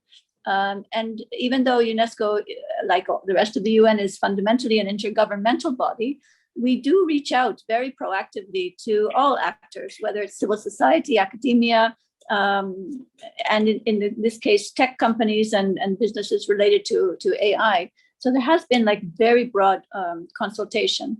The question is, they're still hammering out, the recommendations, so the essence of it, with as I said, a lot of input from multiple different stakeholders. But then it's a question of having a document and then giving it wings, right? Mm-hmm. And so I think the question is how can we work to make the most of it? Because I'm sure that in it will be a whole treasure trove of laudable and very, very useful, how should I say, useful thoughts and useful guidance for both governments, but also for companies, et cetera, et cetera. But the question is how to take it and make it meaningful. And that's where I think we need, a big social movement. And that really depends, in my mind, on people's awareness of what is actually going on. So I guess my question to you, and forgive me for bringing you to South Asia in my opening remarks. That's a professional liability, having worked in Asia all my life, universities, South Africa. To what extent do you feel that, particularly the young people in South Africa are aware of some of these potential dangers and concerns? Yeah, so let me just begin by saying that actually the student movement in South Africa is kind of profoundly aware of the challenges, and there is a kind of radicalness that's kind of tied into the student organization. So there's a significant amount of energy in there around these issues. But what I also wanted to suggest is, in the South African case at least, is that we have an organization here which is called NEDLAC. It's a governmental structure, not a governmental structure. It's a statutory structure, which brings together the government, the private sector, the labor, and civil society. It's a standing structure which kind of meets on a regular basis, and it's very much on the agenda of that structure. The issue around what we refer to in South Africa as the Fourth Industrial Revolution and the ethics of the Fourth Industrial Revolution. So that's very much on the agenda of that structure. And then the universities and so on have input into that structure. So on the other hand, I mean, I want to say that, that this is really, I think, a really important issue to place on the table of social movements, for social movement to really take up this issue, whether they are health social movements or education social movements or global warming social movements. And it seems to me that there's a need for us all to really galvanize a social approach to this issue rather than leaving it to governments and to the private sector, because I think that governments too are hamstrung by the fact that they are deeply divided very often, but also that they are very often also seeking the opportunity for the private sector to contribute to growing the economy and so on. So the idea has to be that there's a social movement injection into this issue, I think. Thank you very much. I couldn't agree more. So this session is called Reimagining Humanity, and we've heard a lot of concerns, and we've heard some thoughts about moving forward. I think we haven't heard too much about the sort of philosophies from the East. And I happen to know that Dr. Wendell, you spent Dr. Wallach, you spent some time in India, if I'm not mistaken, even if it was a long time back. But I wanted to ask you if you could reach back into your memory, Dr. Wallach, and pull from that any nuggets from Indian philosophical thinking that you would like to put on the table, in addition to the Salt March, which I thought was very apropos. Are you still with us, Dr. Wallach? I am. Thank you very much. Yes. I actually spent about 2 years in the 1970s, and I'm very much a creature of the 60s. I was involved in the political and spiritual movements of the 1960s, and I came to India to study, to meditate, but I also got involved in various political and relief activities around Bangladeshi refugees. But I have been meditating for 50 years. And so I consider that very much a ground of who I am and what I'm about. And in a certain sense, that led to Moral Machines, to my reflections upon what had I learned through meditation. Let me say a couple things about meditation before I get too far into that. But I've been meditating long enough to reflect on whether I've wasted a significant period of my life in meditation or not. I very clearly do not feel that I have done so. And the approaches to meditation I got involved with for people of Indian background, they may be aware of J. Krishnamurti, R.P. Kaushik, Vimala Thakur, others who are really involved in a kind of inquiry. And from my perspective, that kind of inquiry was really first-person cognitive science before we actually had a full third-person cognitive science, because cognitive science was really just coming into the being in the 1970s and the 1980s. So that took me very much into a reflection about thought and thinking and various mental states of mind, but more importantly, moral decision-making and what grounds our understanding of right and wrong, if anything, or whether right and wrong are really just politics by other means. So that in turn led me into reflecting on, well, could we actually implement machines that had these capacities? But the core question that comes up with artificial intelligence is, in what form are we humans similar to, and what form may we be truly dissimilar to the artificial agents we are creating? And there are many answers to that. Some of them focus on consciousness, others focus on creativity, on emotions. But collectively, those three give us a capacity for semantic understanding, for meaning, and most importantly, for higher order capacities for self-understanding and for moral understanding. And I think these are two capacities that machines will not replace for a long time. Now, that said, there's a lot of questions about how well humans understand themselves. There are many questions about whether our moral aptitude is worth much. But I think we have throughout history had moral exemplars. And even today, there are some people who we trust and don't trust when they give expression. And ultimately, we are not likely to create virtuous people. We are not likely to create entities embodied in the world and extensive with the world by the artificial means with which we are now approaching the creation of artificial intelligence. So at least for the coming decades, moral understanding, self-understanding, moral intelligence, these are forms of intelligence that will stay with humans. And perhaps we not only need to cultivate them, but our very survival may depend upon them if as many say, the algorithms know us better than we know ourselves. and therefore we're highly likely to be manipulated by them, do we even have the sensibilities to know when we are being manipulated? So if I could just ask a follow-up question to that. Sure.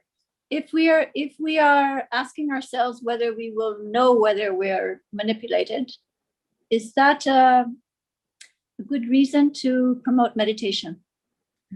Is that a good reason to what? Is that a good reason to meditate? Well, there's meditation and there's meditation. I mean, there are people for whom meditation is, wooing them into unconsciousness.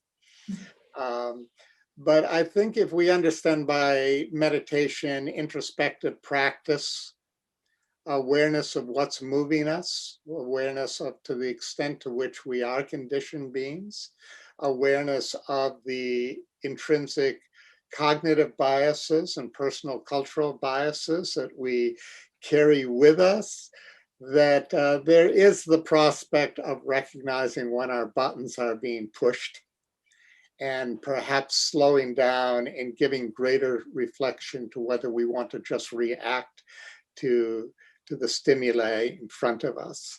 So I would say, yes, that is an argument for meditation, and at least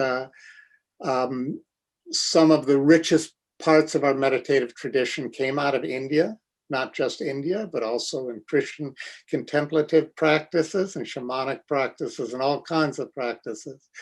But we're probably going to have to retune these practices with, what should I say, a greater appreciation of what science, and particularly the cognitive sciences, are revealing to us about how we function, about how we're blind to how we function, about how easily manipulatable we are, about how conditioned we are, about the intrinsic biases, cognitive biases that our evolutionary ancestry has bequeathed with us. So it's a kind of practice which will also have to be intermixed with reflection, but the practice at least sensitizes us to things that we may only be aware of subconsciously, or if not subconsciously, unconsciously, and when perhaps a moment requires greater attention than we are giving it. Thank you very much. I have quite a few questions, and I have to already start apologizing to the audience that time will not permit me to ask all of them, and there's some very good questions here. Okay, here, so Chinmay, if I could ask you this one, please. There's an asymmetry between the laws we enact and the speed of AI development. How can you deal with this asymmetry? Thank you. That's a really great question. So this asymmetry arises every time we're discussing new technology. It's partly why I chose to work on technology law. I find it fascinating. I think that the beginnings lie in this, that we have certain principles that are in the Constitution that discuss what we want for individuals within our democracy, but also what we want as a society. And the challenge really is in reflecting on those principles and thinking about what they mean in spirit and how we can stretch them in the face of this new technology. Now that's easier said than done, because to do that we need to understand the new technology and be able to appreciate its potential risks and benefits for society. And the way to do that, really, perhaps it's my academic bias, is to invest in the institutions that do this, fund research at public institutions that are looking at the Constitution and at how it affects new technology. So for example, privacy law in India has evolved considerably just in the 10 years in which I've been teaching, because it became important in the face of new data. to do that more intentionally, to create more interdisciplinary gatherings of academics where they can learn to speak each other's language and understand what the future holds for us, is, I think, the best way towards planning how we might interpret the laws in ways that protect society rather than the companies.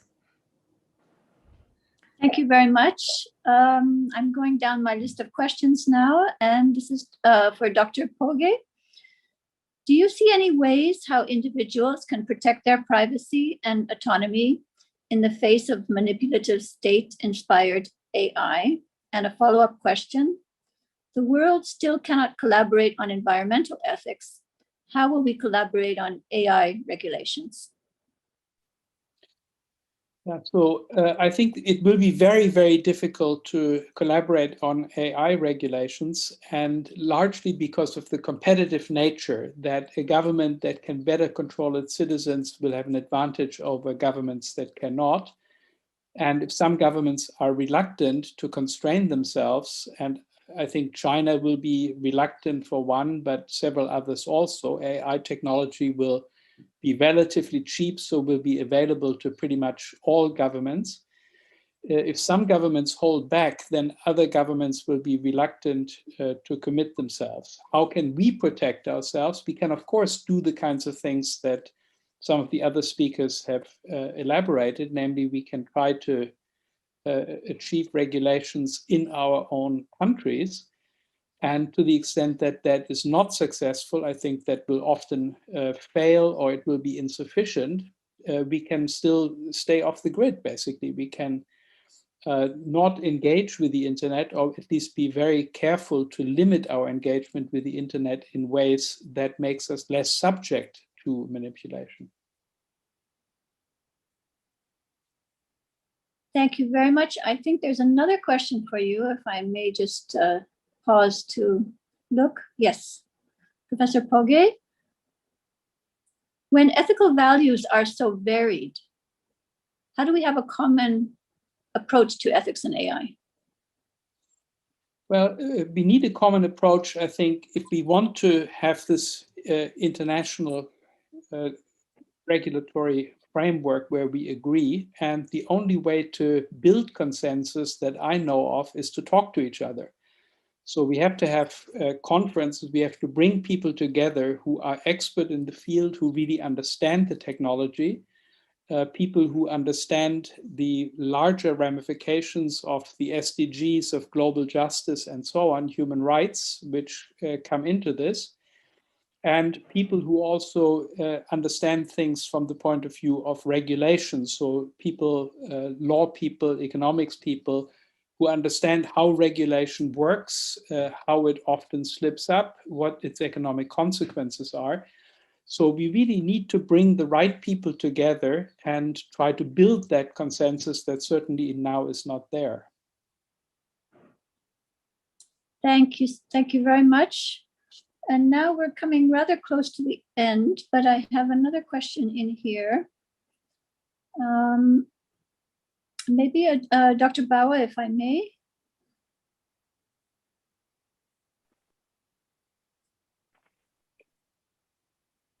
Question here is, the governance systems that we have at the global level are not yet necessarily adapted to regulating private players, private actors, which are likely to be the biggest drivers of AI. Any suggestions on how to start thinking about creating the kind of governance structures we would need?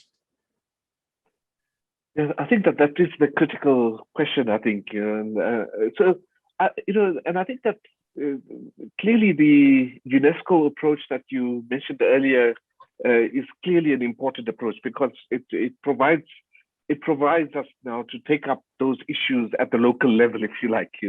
There has been collaboration in shaping the UNESCO document. Now the question is, how do we use that, to begin to build kind of a more social approach, if you like, to addressing these issues.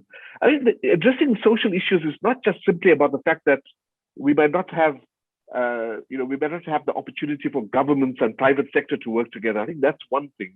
but it's also critical to try and understand how to produce technologies, that are human-centered, the technologies that work for people, and so on. And in that sense, it seems to me that this co-creation of an international approach to regulation, is absolutely critical. People say, well, are there examples of this? I can think of one example off the top of my head, which is just the approach that was taken by South Africa and India relating to the production of antiretroviral drugs for HIV/AIDS, and now again, with regard to the vaccine technologies and so on. Now, of course, I have to tell you that in South Africa, that wasn't the government. That really came from a social movement that pushed the government into that position. It's an organization called Treatment Action Campaign, the TAC, which really pushed the government in that direction. If it was left to the government itself, it would have been happy to stay with the current regulations. So it seems to me that this co-creation approach, if you like, which brings in workers and brings in communities and brings in students and so on, has to be the way in which we address this challenge. And in particular, to address the issue of developing a human-centered approach to these new technologies. Thank you so much. I'd like to take this opportunity to express my really profound gratitude for our four speakers, for your deep insights, and for raising the issues that you have raised. I have far more questions for you. I'm not sure how we're going to manage it, but there are three of them, the three last questions that have come up. I would like to pose, not to these panelists, but I would like to pose it to the whole dialogue. So moving forward to future speakers. The first one is, how can our spiritual traditions help us deal with the psychological challenges of a digital future, mental health harms, addiction, being pushed by algorithms into ideological bubbles, etc.? That's the first question. And the second question, I don't know if they're asked by the same person, but there's a harmony between them. How can we foster more multi-philosophical conversations on this theme and take it beyond just governments and scientists? And the third one, if you could use any Eastern spiritual intellectual framework to come up with 2 or 3 new ethical AI principles, what would they be? So I want to thank the audience for all these wonderful questions. And once again, very, very big thanks to our speakers for joining us. And I hope that this dialogue will be only the first of many to come. Thank you so much. Thank you so much.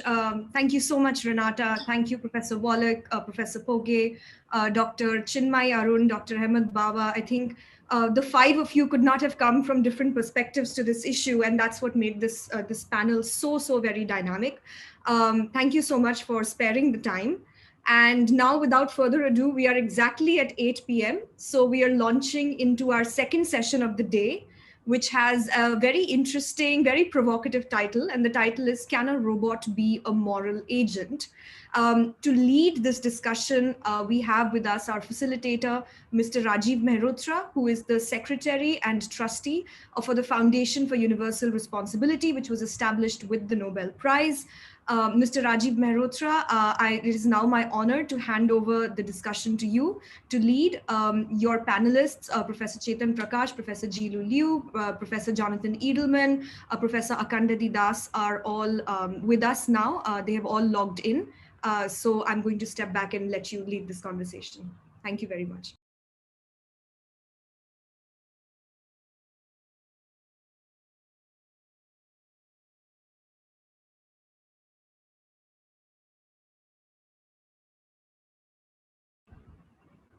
Sorry, I think Mr. Rajiv Mehrotra has logged out.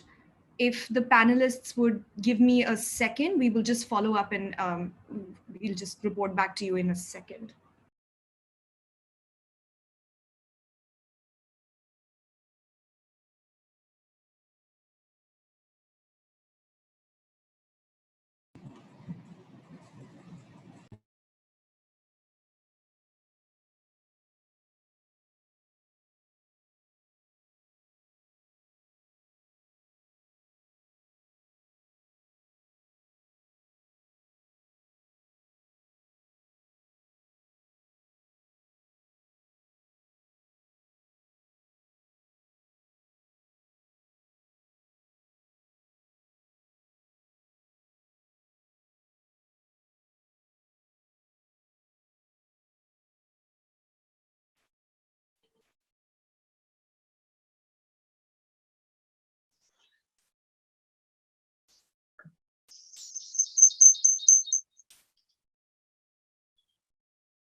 Panelists, we are very sorry for this delay. We will literally just be back to you in another 1 minute. Thank you so much for your patience. Very sorry about this.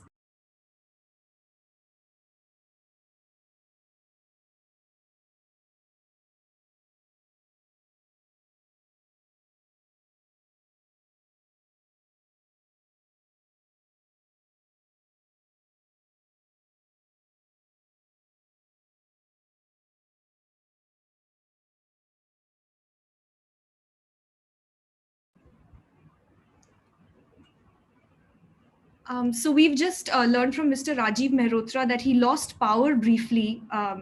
So he got disconnected, but he's logging right back in. So we should be with him any second now.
Welcome, Dr. Rajiv Mehrotra.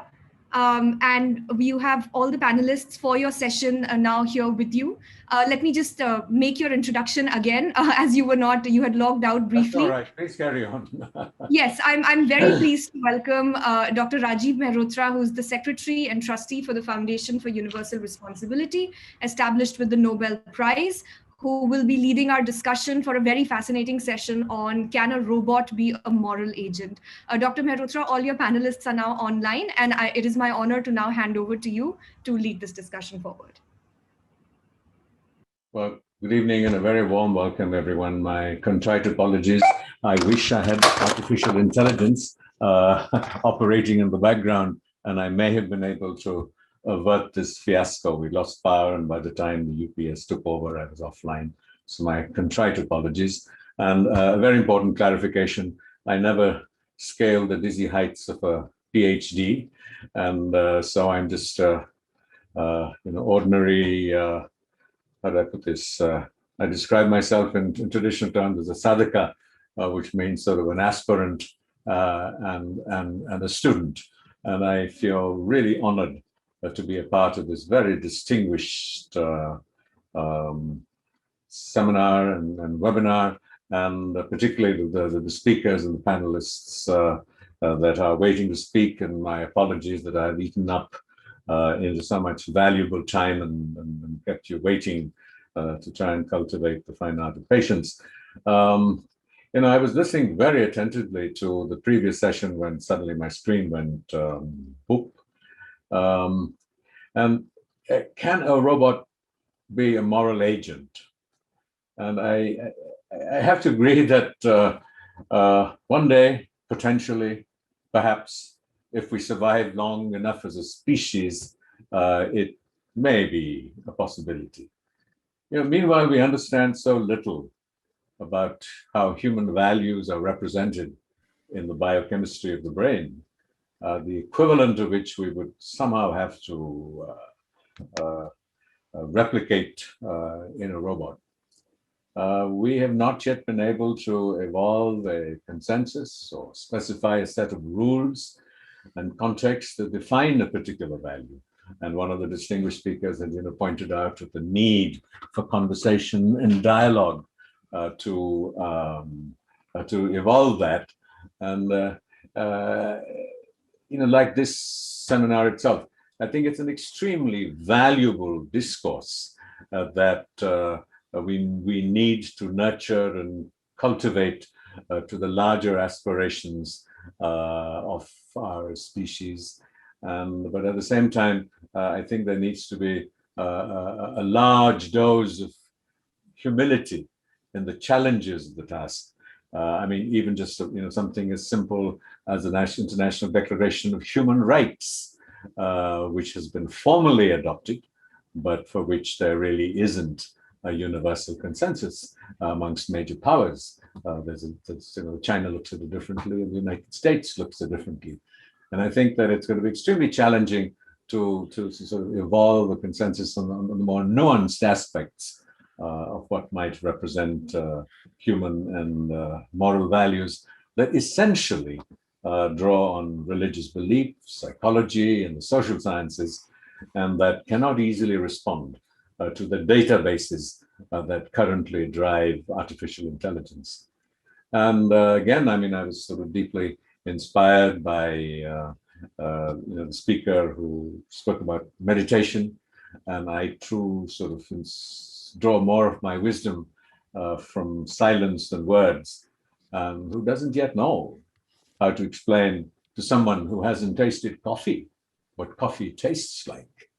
And I see the enormous challenges of trying to truly and fundamentally agree on moral and human values as they might manifest themselves beyond the mere conceptualization of it, which is going to be challenging enough for a robot.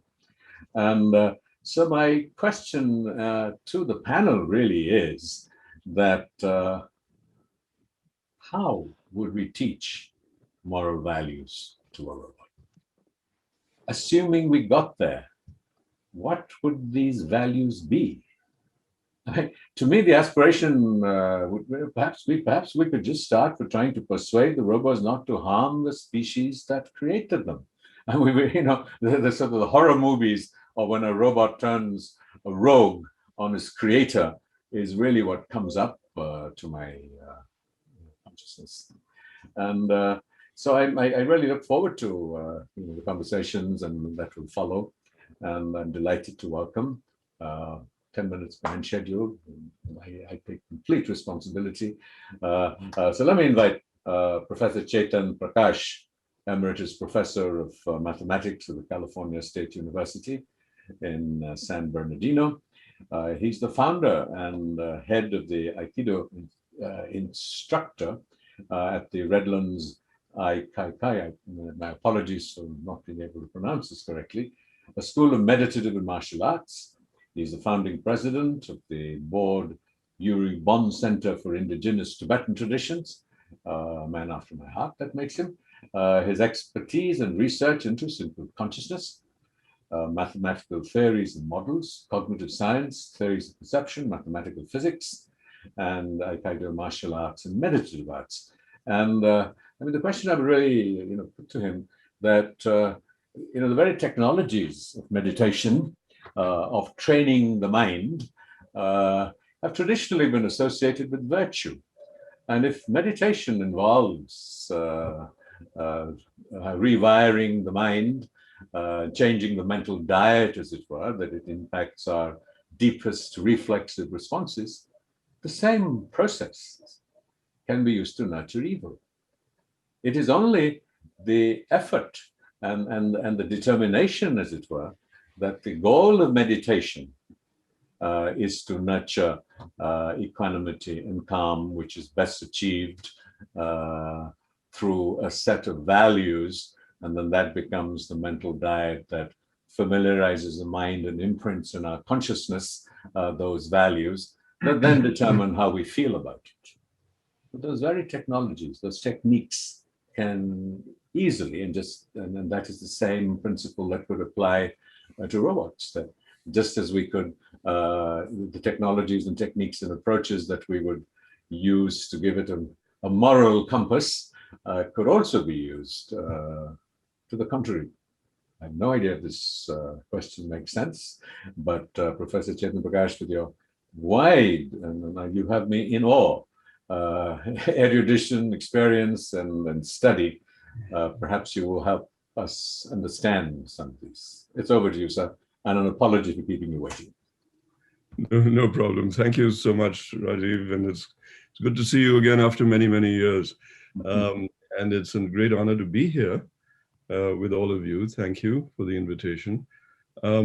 I would love to answer your question, but I will defer it to the discussion part, because the way I'm approaching my address today is as a scientist, as a mathematician, and not as a meditator. And I'd like to say that this talk is a technical talk, and in fact, if you don't mind, I'm going to put up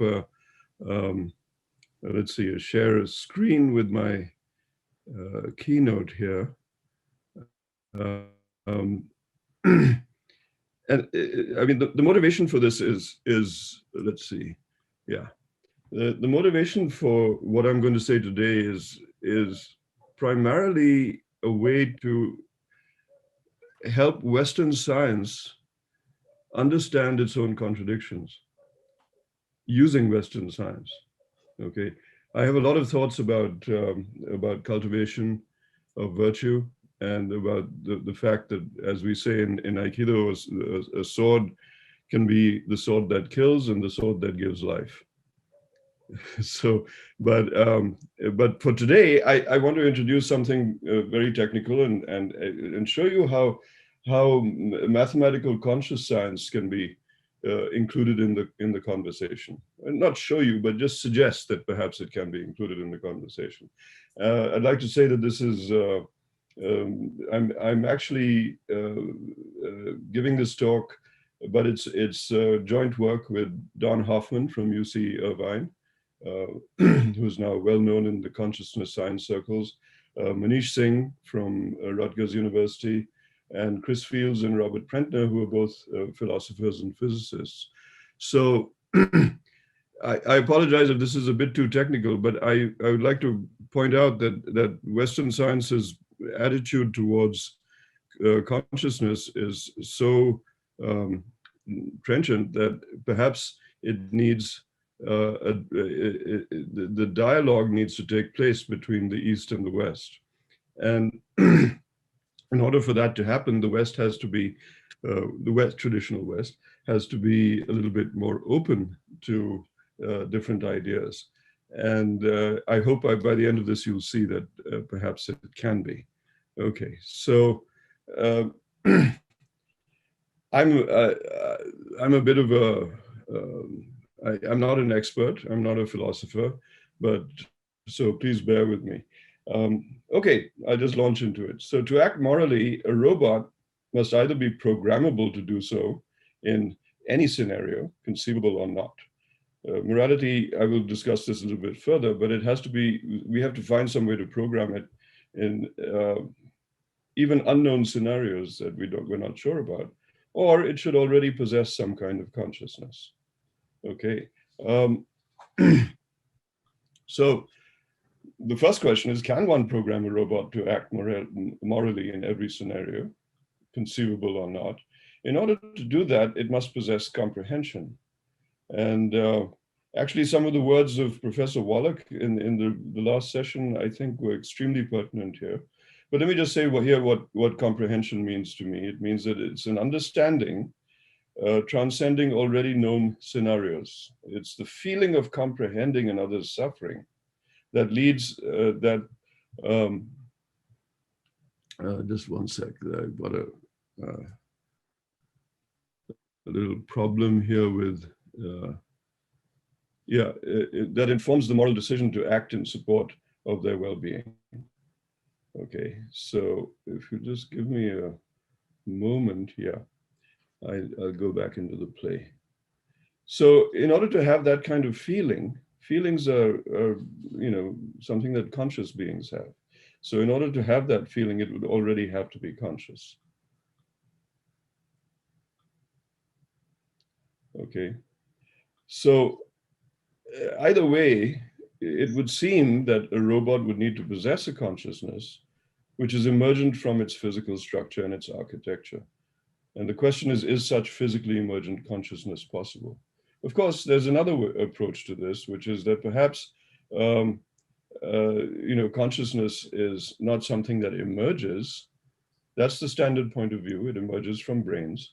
But there is another point of view, which I will talk about later, where perhaps consciousness is fundamental and brains emerge from consciousness. But I'm going to take the standard physicalist point of view, which I will explain in a moment. What exactly is physicalism? So I will show, my intention is to show that physicalism by its own assumptions contradicts itself. And I'm going to do this by a series of mathematical theorems. Okay, so first of all, what is physicalism? So physicalist theories are theories which say that perception, for example, is the reconstruction. It's a reconstruction of an objective world. And its assumptions are that, first of all, our perceptions estimate true properties of the physical world. They may be off slightly, but they tend to be fairly true of a physical world, which is objective and exists independently of any observers. Evolution guarantees that these estimates are accurate. Evolution is a fundamental principle of modern science. So the consequence of physicalist theories is that physical objects have causal powers. It's a functional belief that we usually function with in our daily life. And in fact, that brain activity causes consciousness. Okay, we normally when we talk about consciousness, we often say our brain is doing something. Okay. So a physicalist evolutionary theory is a theory which says that our perceptions have evolved as veridical representations of the objective world. Illusions aside, our perceptions are fairly accurate, and as we evolve, they will get more and more accurate perceptions lead to greater fitness. This is the standard point of view. And this is what I intend to challenge. So a veridical perception is something that's attuned to the structure of the world as it is. Okay.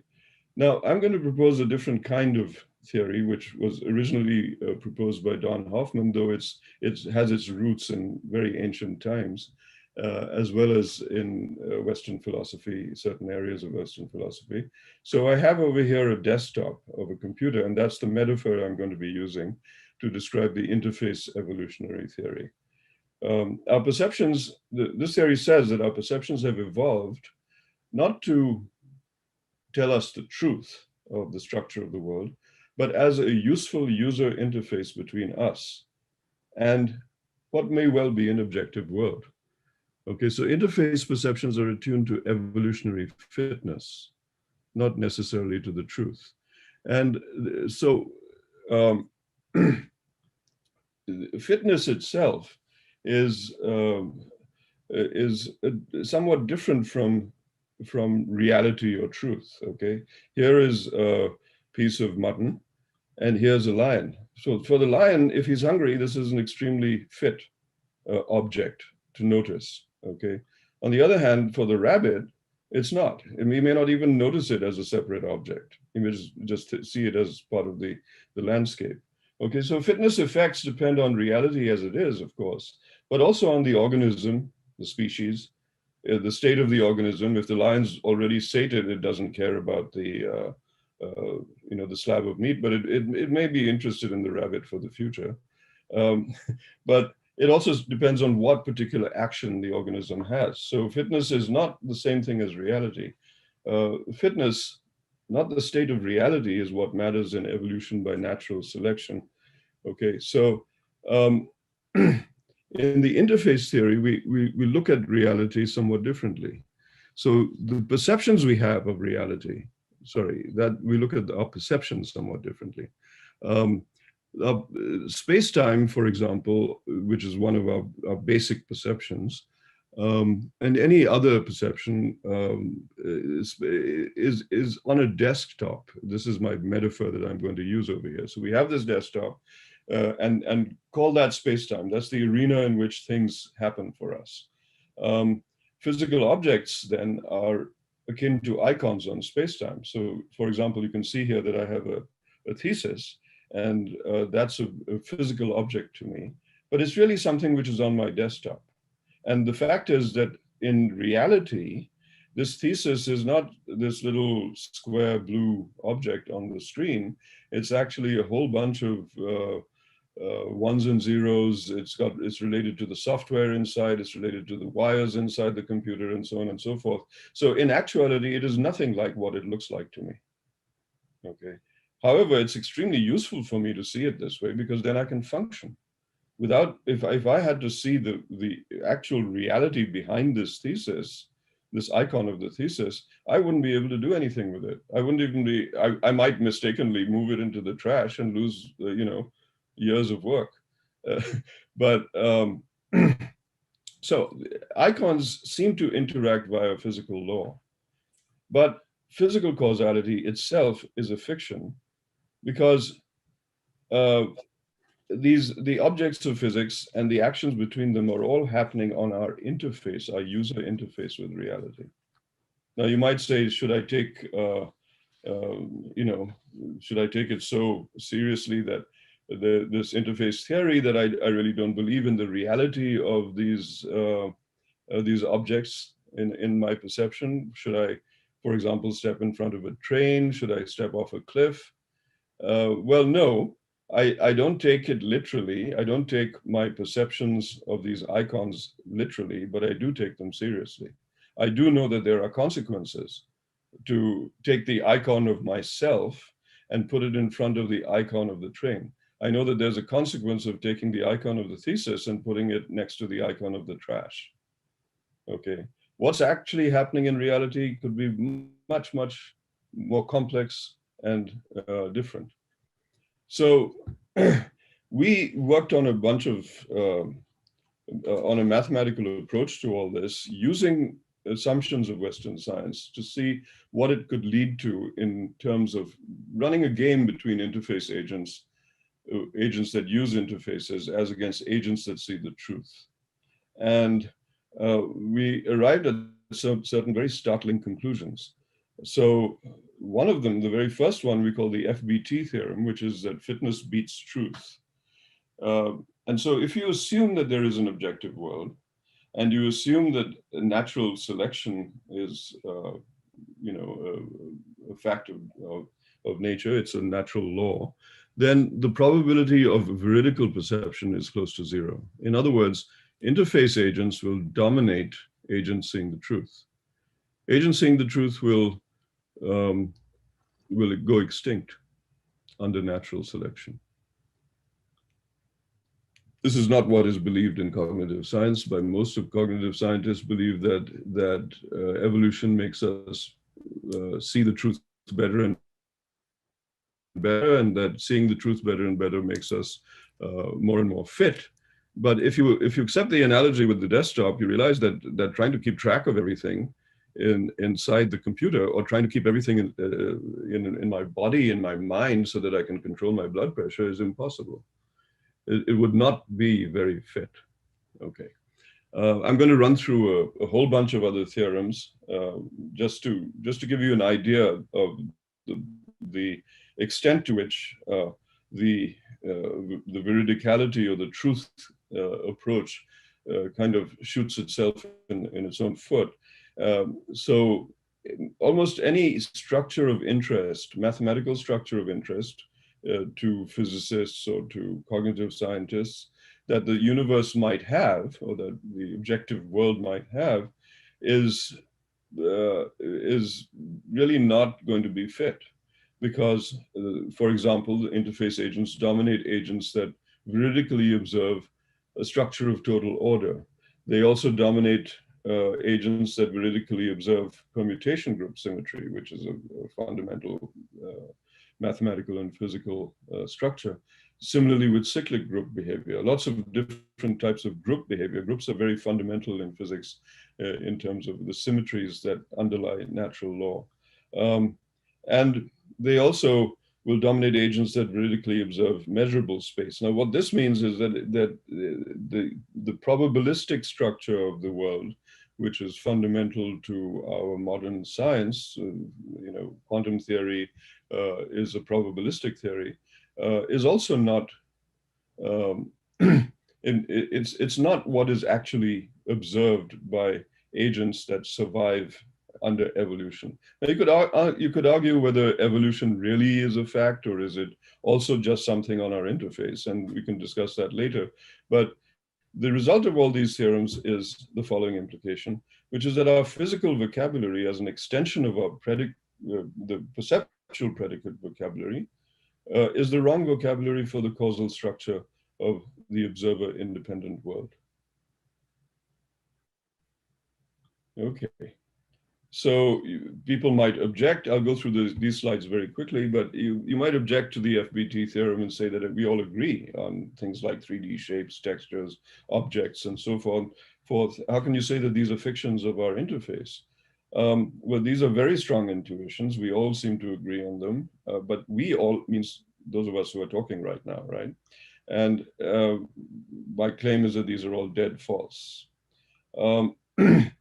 In a moment, I'll mention a couple of more theorems which indicate this.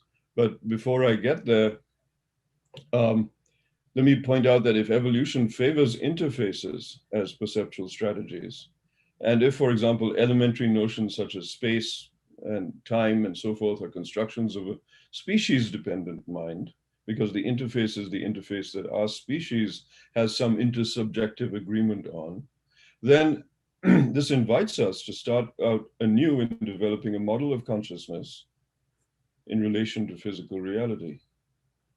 Okay, so I'm going to, this is not a new idea. I'm just going to point out that Thomas Huxley and Galileo both had questions of this nature.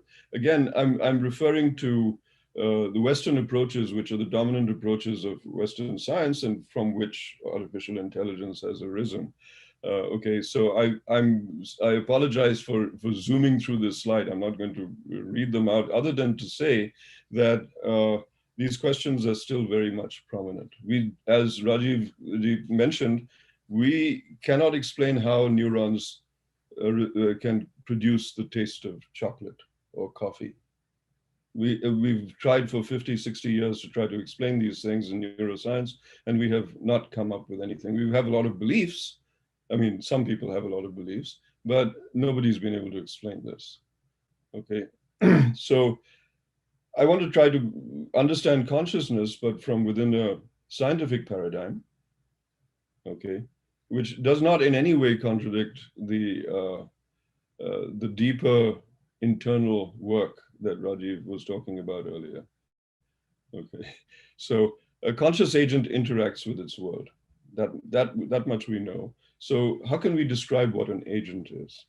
And we have a theory which starts with a very basic understanding of what conscious agents are. And I think everybody will agree that a conscious agent must have experiences, perceptions, ideas, thoughts, and so forth, metacognition and all those things. But having had an experience, this leads via a decision to the decision to make a certain action. Okay, the action could also just be to look in a different direction. It could be to communicate with somebody, etc., etc. Okay, when that action acts on the world, it has some effect on the world.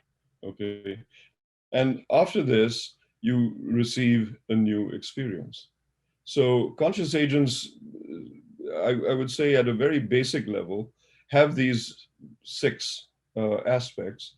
And then, because the experience happens by means of a percept, and there's a 7th aspect which determines what is the difference between before and after. Okay, every time you have a new experience, you update your counter. So we define a conscious agent. There's a more detail that goes into the actual mathematical definition, but basically it's this 7 tuple. It's this, the conscious agent has to have these 7 basic aspects. And from there, we want to develop a theory of how consciousness could give rise to these interfaces. How could it give rise to the interface that we have of physical science? It's a big project. I don't think it's going to be done in my lifetime, but it's certainly worth exploring for the reasons I've given already. And now there are 2 more reasons. If you define conscious agents this way, we have a couple of theorems that state that conscious agents can impute spatial structure to the world. In other words, the world may not have the spatial structure that the conscious agent sees, but the agent can see that structure consistently. The world is somehow amenable to allowing us to see space-time the way we see it. But that does not mean that a different species will see it the same way. And in fact, a different species' notion of space and time may actually be in contradiction to ours. Okay. Not just a different species. I think, you know, people who've meditated for a long time, I think mystics will agree that there are completely different ways of looking at the same world. Or even is it the same world? I don't know.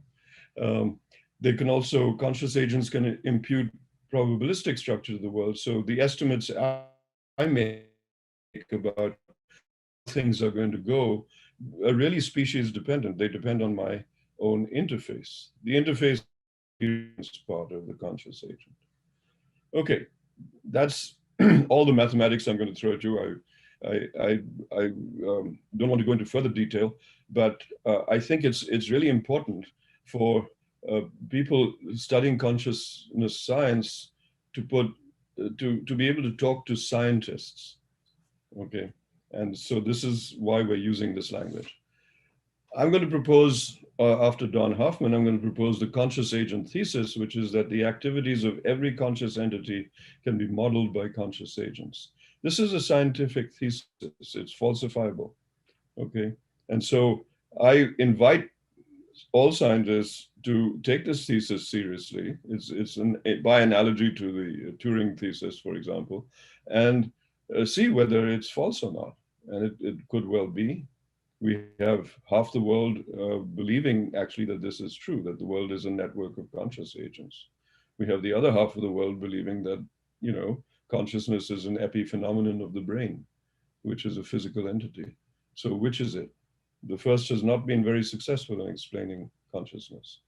Okay, so what I could describe this by saying that what we've done is taken the traditional mind-body problem, which is to show how consciousness arises from the physical, and we're reversing it. This is the reverse mind-body problem. It's equally hard. David Chalmers called it the previous one the hard problem. This is probably the harder problem. Okay. So the conscious realism thesis is that the world consists of conscious agents and their interactions. That's it. Everything in the objective world is basically the interaction of conscious agents. And our physics is something that arises on our interfaces of these conscious agents. So Prakash, I'm sorry to interrupt. Your 25 minutes are over, and I have 2 reminders on my screen. 2 more minutes, but please wind up. It's fascinating. Yeah, please finish up. I've just got one more, please, 2 more slides. Okay, so in conclusion, humans have empathic feelings for and concern for others' well-being. Okay, they also are able to think in ways that are not computable. Robots are physical objects on our interface. They do not veridically represent an observer-independent reality.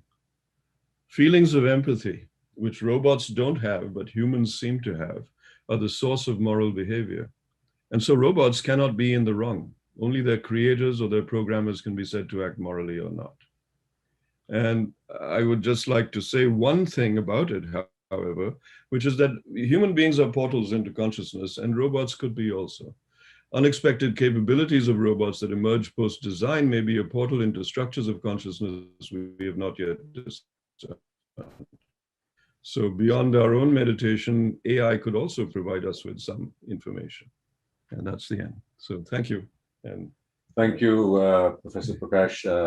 I need to plead guilty twice over for having intruded and cut oh, this not at session all. Sorry, by I 10 didn't minutes.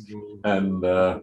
And I will go straight on to the next speaker. And I think it's important we try and give all the speakers their time, and then time permitting, get into questions. So I'm delighted to welcome Professor Ji Lu Liu. She's yes, there she is, a professor of philosophy at California State University at Fullerton. She was named 2019 Carnegie Fellow for her research project, Confucian Robotic Ethics. My God, that's exciting. She also co-edited with John Perry, Consciousness and the Self. Her primary research interest is to reconstruct analytical Chinese philosophy in topics such as Chinese metaphysics, Confucian moral psychology, and Neo-Confucian virtue ethics. Her current research topic is robotic ethics. I mean, I have to say that, I just hope that I will be able to stay in touch with all these wonderful people who are speaking on this panel. I have so much to learn from you beyond the 10 minutes that you have. Over to you. Thank you. First of all, I want to thank the organizers for inviting me. And after hearing what Professor Wallach said earlier, and also the kind of the general sentiment of this the meeting, I have to confess that my project is based on naive optimism. And so even if in reality we cannot have moral artificial agents, I would say that this will be a good intellectual play for all the philosophers. So the title of my talk is Confucian Virtue Ethics for Artificial Agents. With the advancement of AI technology, the appearance of intelligent, autonomous robots in our society is likely in the foreseeable future. In their important piece on machine ethics, Anderson and Anderson write, the ultimate goal of machine ethics is to create a machine that itself follows an ideal ethical principle or set of principles. That is to say, it is guided by this principle or these principles in decisions it makes about possible courses of action it could take, end quote. Whether autonomous robots can be moral agents depends on how we design them. Even if they might not be assigned moral responsibilities, their actions will definitely have moral consequences. Therefore, we must consider the design of artificial morality and ask ourselves, what kind of artificial agents are ethically desirable in human society? The dominant trend in the ethical design of AI today is calculating social utility in the ethical decisions of moral machines. This popular thinking seems to employ the utilitarian consequentialist ideology, identifying good with maximizing the better consequences for all parties involved. MIT's moral machine experiment is a prime example of such an approach. This platform gathered 40 million decisions in 10 languages from various people in 233 countries. The scenarios surround the moral dilemmas faced by self-driving cars when the brake system fails, and the car has to choose between sacrificing the 2 passengers in the car or killing 5 pedestrians on the crosswalk. In the experimenters' initial findings, they observed that globally, the strongest preferences are for sparing more lives and sparing young lives. They think that these universal preferences can be incorporated to design moral algorithms for machine ethics. I think that identifying ethical decisions with maximizing utility is a dangerous model to be applied to moral machines. Instead, I will propose adopting the model of virtue ethics, in particular, Confucian virtue ethics, in the ethical design of artificial agents. In moral machines, teaching robots right from wrong, Wallach and Allen argue that in the ethical design of AI, we need a hybrid approach, combining both the top-down and the bottom-up approaches. They suggest that virtue ethics provides such an approach, and I quote, "Virtues are a hybrid between top-down and bottom-up approaches, in that the virtues themselves can be explicitly described, but their acquisition as character traits seems essentially to be bottom-up process." End quote. Wallach and Allen appeal to Aristotelian virtue ethics as their working approach to designing moral machines.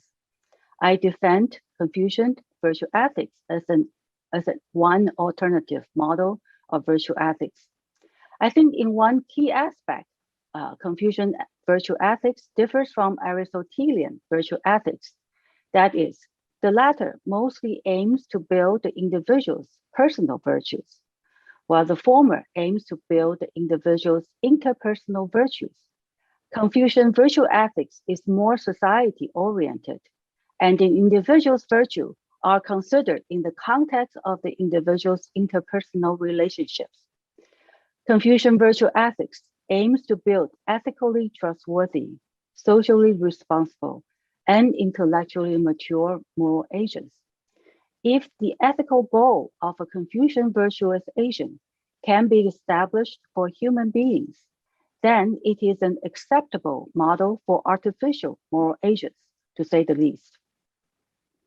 A major contrast between the utility and the virtue ethical models is that whereas the former considers the consequences to choose one optimal action, the latter considers what the virtuous agent would do given its integrated character, and the choices are many. In Howard and Montaigne's proposal for the virtue approach, they also characterize the utility approach as action-centric and rule-based, while the virtue approach is agent-centric and case-based. My main argument for favoring virtue over utility in AI's ethical design is threefold. First, ethical decisions cannot be based on the calculation of utility without regard for human emotions, interpersonal relationships, and social contexts. Second, the manifestation of virtue is multidimensional, pluralistic, flexible, and sensible. In any given ethical situation, there are many choices that a virtuous agent could make, and they can all be ethically commendable. Finally, utility model is action-centered. Thus, with minor differences in the scenarios, each time the machine might come up with a different calculation of the outcomes and end up choosing a different action. As Anderson and Anderson points out, utilitarianism, quote, can't violate human beings' rights, sacrifice one person for the greater net good. It can also conflict with our notions of justice, what people deserve, because the rightness and wrongness of actions is determined entirely by the future consequences of actions, whereas what people deserve is a result of past behavior, end quote. By contrast, virtue model is agent-centered. Hence, it can give us stability and trustworthiness that we would demand from artificial agents. Ethical models built on maximizing utility can at best produce moral machines. Ethical models using virtue development can eventually give us moral agents. The approach of virtue ethics will have specific virtues designed as a robust disposition. Howard and Montaigne suggest treating virtues as skills, and they suggest that a robot can develop moral expertise, both in respect of judgment and in respect of action, the know-how.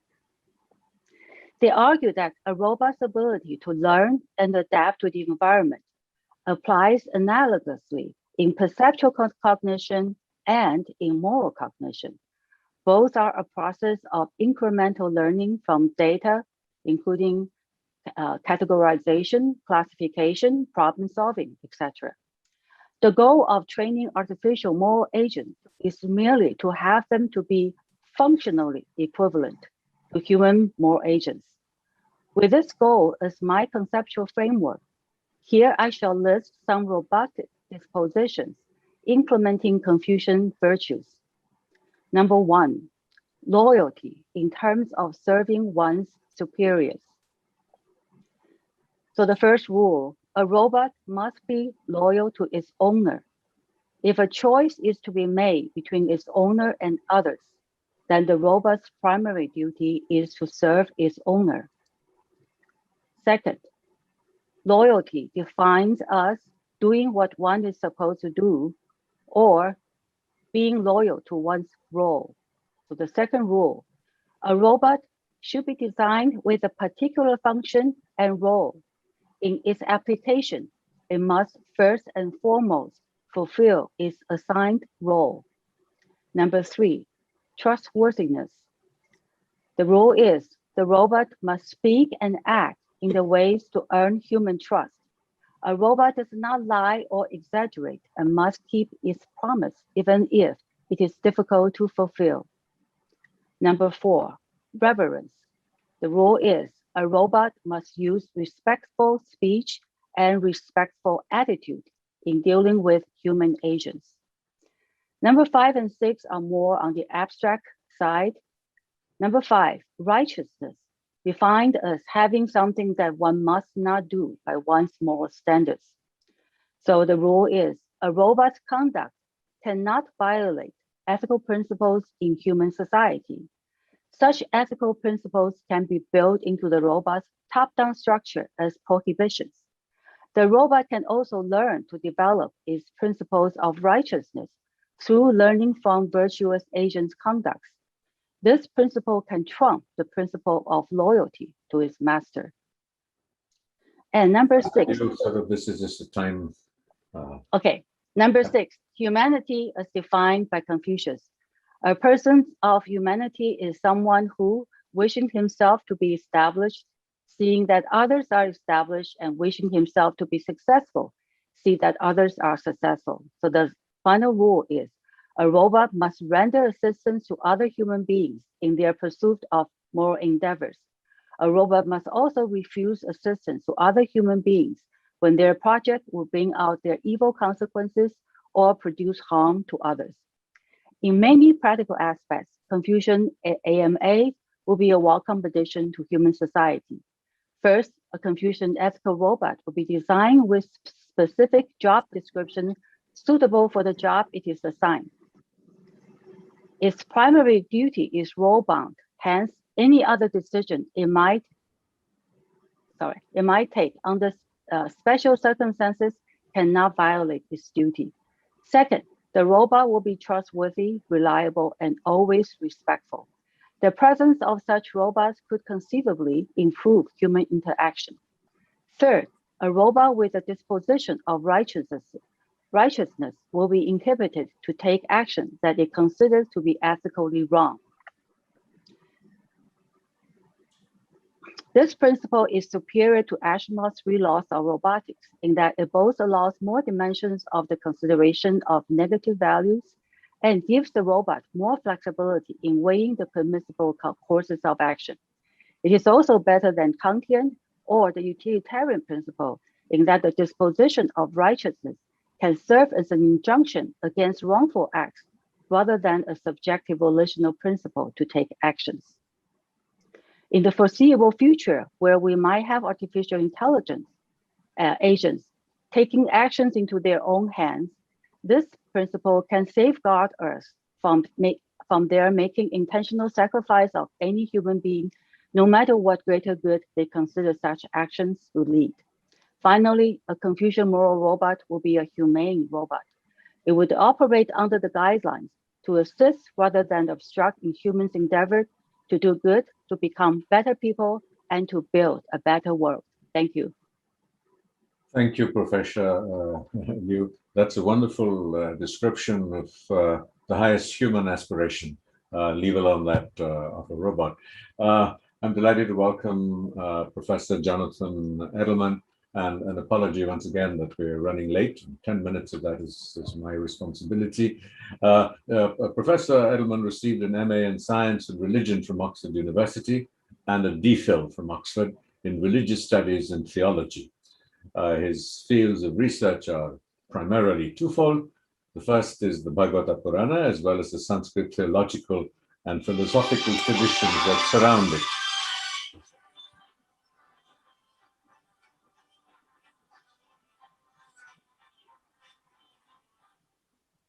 Misplaced technology, my apologies, it is once again.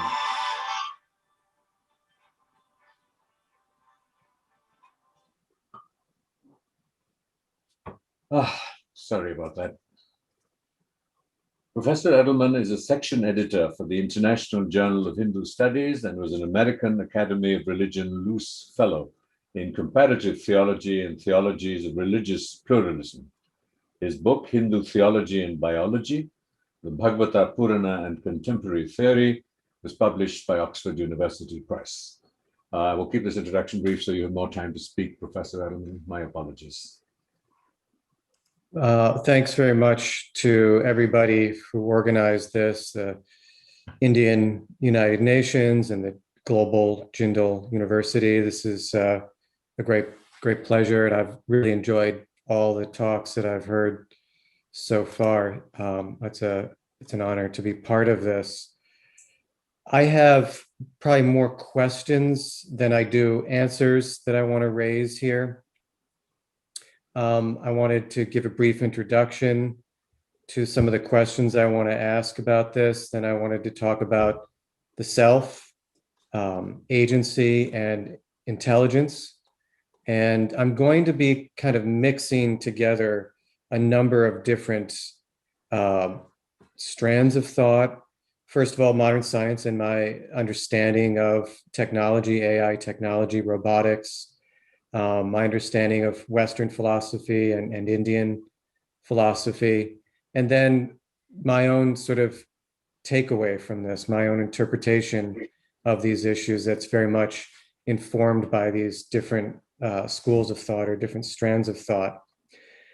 To get the ball rolling here as an introduction, what I want to argue here is I don't think AI is something fundamentally different than any other of the challenges that the human race has gone through. The Rig Veda, for example, starts with Agnim Ile Purohitam, this some time when human beings captured fire and we began to farm and to hunt and to raise animals, and all the way up to combustion engine and nuclear power and all kinds of things captured. Now I think AI is more or less going to be another form of technology that we need to figure out how we're going to use responsibly.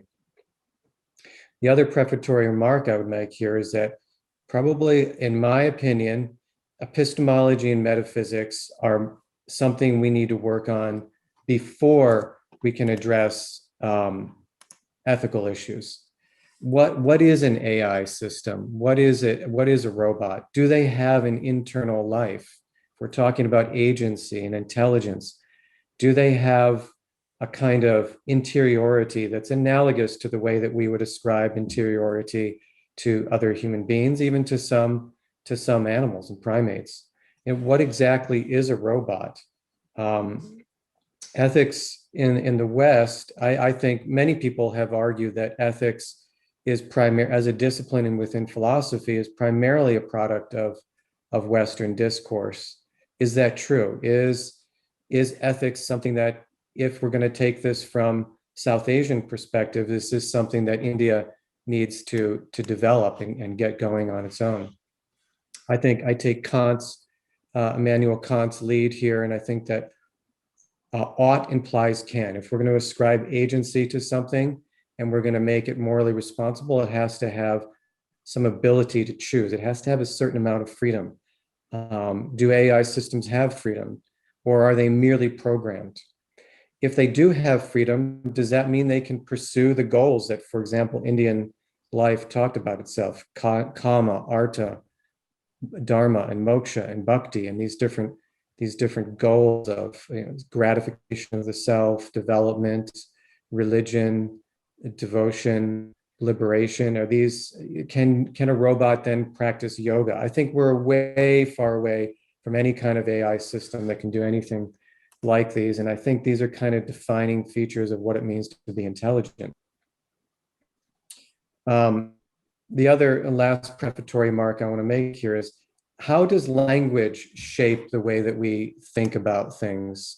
How does language frame our discourse? What, for example, happens if we decided to use Sanskrit and look at classical Indian thought or classical Chinese thought, as we just heard, to reframe these things? Do we have a very different discussion about ethics, epistemology, metaphysics with a different language? Self. I think it's fair to say that all of the Asian philosophies, to some degree or another, are informed by some type of doctrine about rebirth and karma. It comes into China and Japan and Korea through Buddhism. I would like to take a moment here to talk about Sankhya and yoga. The view here, one of the most ancient Hindu philosophies, Sankhya and yoga, is that the self, some kind of non-physical entity, attends to the body. But when the self goes into the body, it already has with it a built-in mind, ego, emotions, intellect. When we reframe the discourse this way, does it make us think about robots in a little bit of a different light? Moreover, the Sankhya Yoga tradition does not make this distinction between artificial and natural that is so often and so frequently made in Western discourses about the sciences.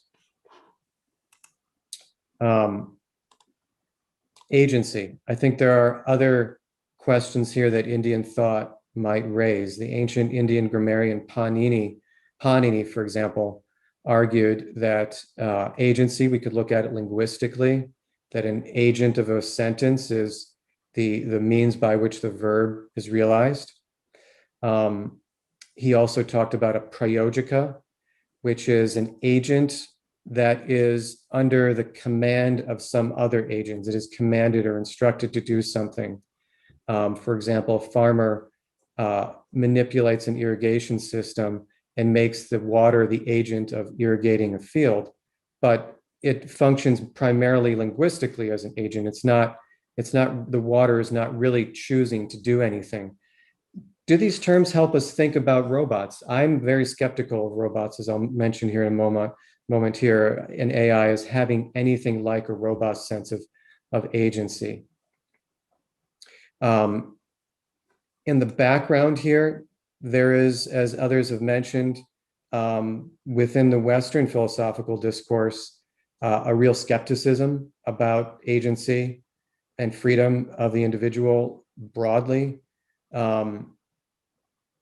If we are merely physical beings, then we are under the control of physics, the laws of physics.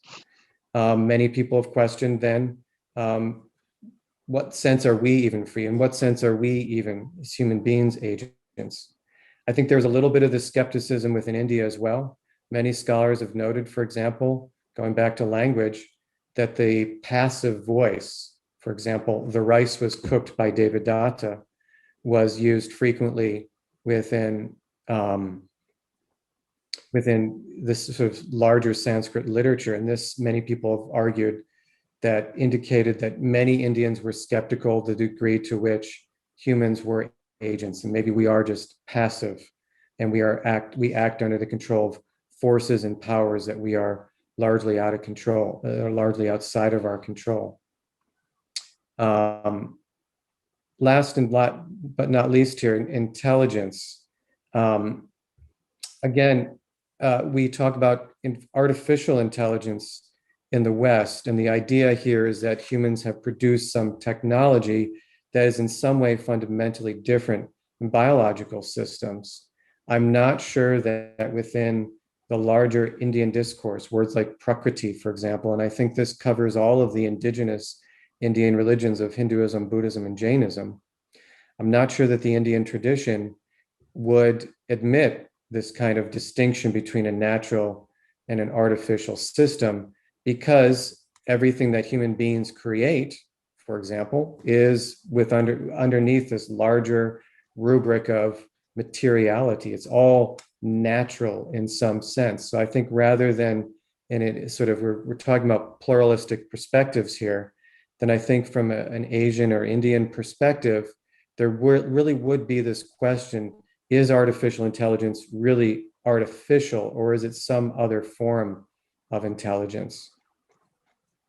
I'm not the least bit, just to conclude here in the remaining minute here, I'm not the least bit worried about AI or robotics taking over the world. I don't think we're anywhere, from what I see available to us, I don't think we're anywhere close to anything like artificial intelligence in a robust sense of intelligence.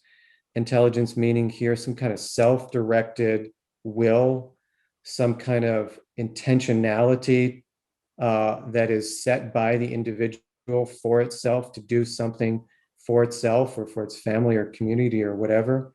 I don't think we're anywhere close to that. I think anything that we have that mirrors biological intelligence is programmed. It's not self-directed. It's not self-willed.